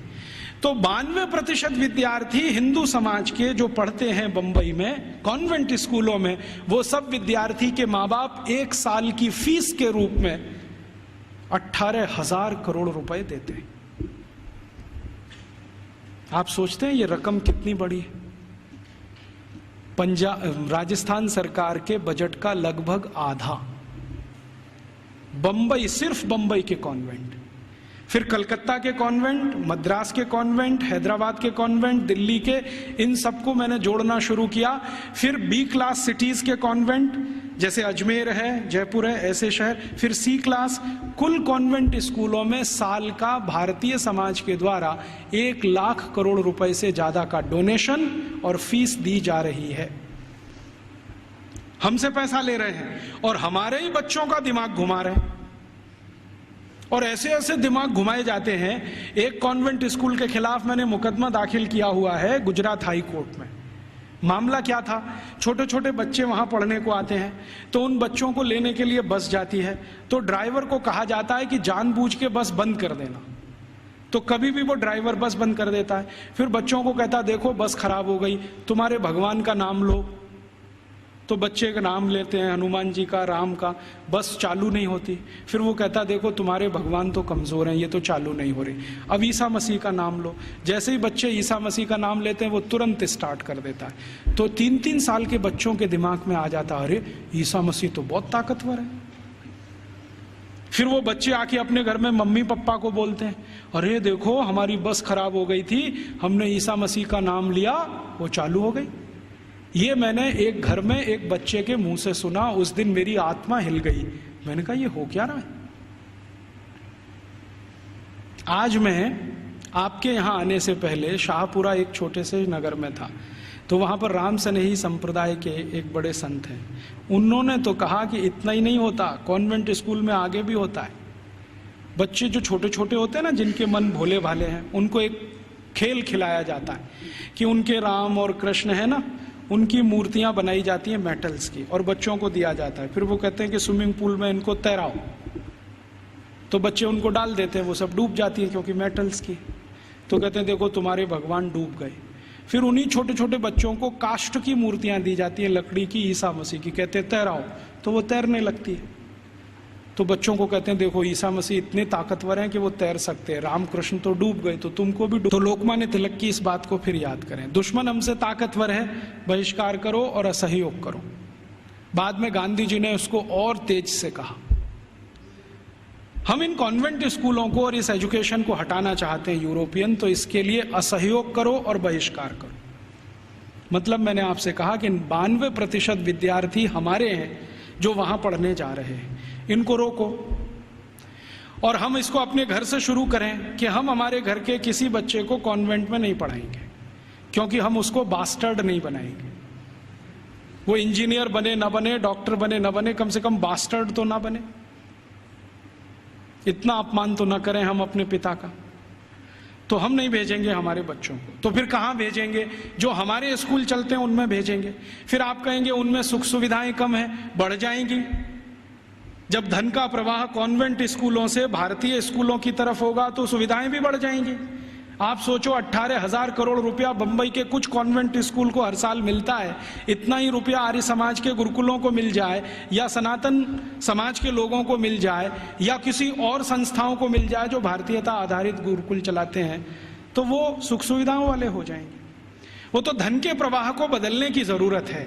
अभी धन का प्रवाह कॉन्वेंट स्कूलों की तरफ है, तो सुख सुविधाएं वहां ज्यादा हैं। हमारे स्कूल पानी से प्यासे हैं, बैठने को जमीन पे टाट पट्टी नहीं है, स्कूल में पढ़ाने के लिए ब्लैक बोर्ड नहीं है, सामान्य जरूरतों की चीजें जैसे संडास घर होना चाहिए वो भी नहीं है।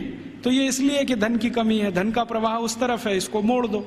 तो समाज में एक बहस चले इस पर कि ये कॉन्वेंट स्कूल आए कहाँ से हैं, उनके यहाँ शिक्षा की क्या स्थिति रही है, तो शायद इसमें से एक समझ बने और ये समझ हिंदुस्तान में अगले 2-3 वर्षों में कोई अभियान का स्वरूप ले और ये अभियान हिंदुस्तान के इस विष बीज को उखाड़ कर फेंक दे, ऐसी भावना मेरे मन में है।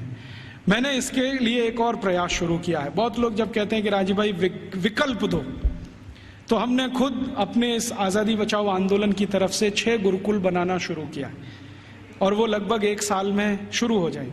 उन सभी गुरुकुलों को वैसे ही पढ़वाना है जैसे कभी 200 साल पहले था। वही 18 विषय हमने चुने हैं जो 200 साल पहले पढ़ाए जाते हैं। और हमारे गुरुकुलों की ये मान्यता रही है कि शिक्षा और विद्या सबके लिए, किसी एक के लिए नहीं। पैसा है या नहीं ये महत्व का नहीं है, शिक्षा और विद्या हर एक के लिए।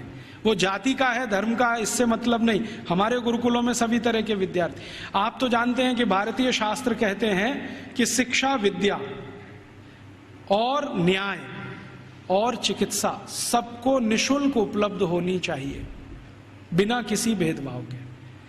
तो हमने सोचा है कि कम से कम शिक्षा और विद्या तो निःशुल्क उपलब्ध कराएं। तो हमारे गुरुकुलों में हम फीस नहीं लेंगे, ये संकल्प से हम शुरू कर रहे हैं। फिर ये चलेंगे कैसे?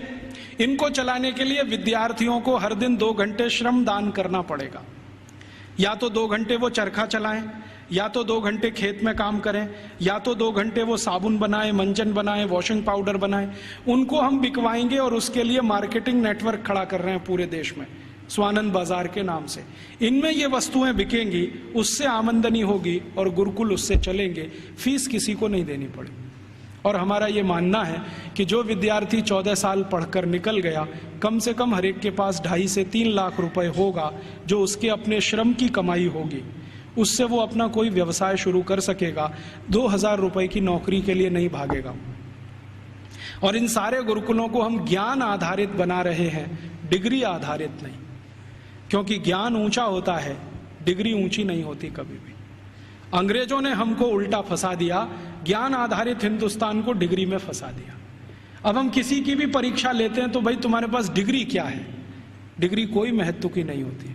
चरक ऋषि की क्या डिग्री थी, सुश्रुत ऋषि की क्या डिग्री थी, सांख्य दर्शन की जिन्होंने पूरे दुनिया को बता दिया उनकी क्या डिग्रियां थी, खगोल शास्त्र में इतने बड़े बड़े रिसर्च हो गए। आज दुनिया कहती है कि प्लूटो ग्रह नहीं है, हिंदुस्तानियों ने तो 14वीं शताब्दी में कह दिया था कि प्लूटो ग्रह नहीं, अब दुनिया मानती है कि प्लूटो ग्रह नहीं। सूर्य की दूरी पृथ्वी से कितनी है ये आज बोलते हैं, 9वीं शताब्दी में तो हिंदुस्तानियों को मालूम था कि सूर्य और पृथ्वी की दूरी कितनी है। तो ये जितनी महान बातें करने वाले लोग, इनके पास किसी के पास डिग्री नहीं थी, ज्ञान था। ज्ञान ऊंचा होता है, डिग्री नहीं होती। तो हम वही ज्ञान आधारित शिक्षा और विद्या लाना चाहते हैं। अभी शुरू में हम शायद माइनॉरिटी में होंगे, लेकिन हर माइनॉरिटी समय में मेजॉरिटी हो जाती है। कौन जाने कल को ये अभियान चल पड़ा तो बहुत बड़ा हो जाएगा। शुरुआत तो 1-2 से ही होती है, बड़ा होते होते तो बहुत बड़ा सागर बन जाता है। भगत सिंह तो अकेला था, फांसी पे गया, उसके साथ सुखदेव राजगुरु अकेले थे। सबसे पहले तो मंगल पांडे अकेला था, क्योंकि उसकी छावनी में कोई मदद करने को तैयार नहीं।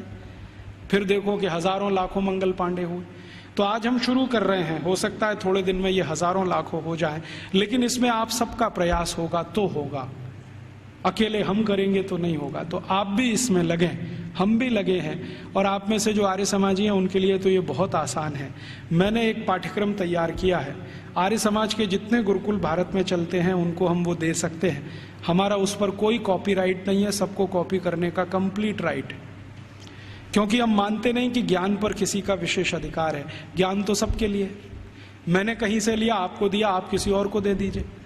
तो आर्य समाज के सभी गुरुकुलों को मैं दे सकता हूँ और दूसरे गुरुकुलों को दे सकता हूँ, वहाँ भी ये साथ साथ शुरू हो जाए, हम प्रयास करें, आप भी करें, तो हो सकता है 3-4 साल में इस देश की शिक्षा का ढांचा और दिशा दोनों बदल जाए। ऐसे अभीष्ट की कामना करके आपके पास आया। आपने बड़े ध्यान शांति से सुना, आपका आभारी हूँ। इन बातों को किसी और को भी सुनाएंगे तो और आभारी रहूँगा। कुछ बातें ऐसी मैंने कही हों जो आपको अच्छी न लगी हो तो उनको यहीं छोड़ कर जाइए, उसके लिए माफ़ी चाहता हूँ। धन्यवाद।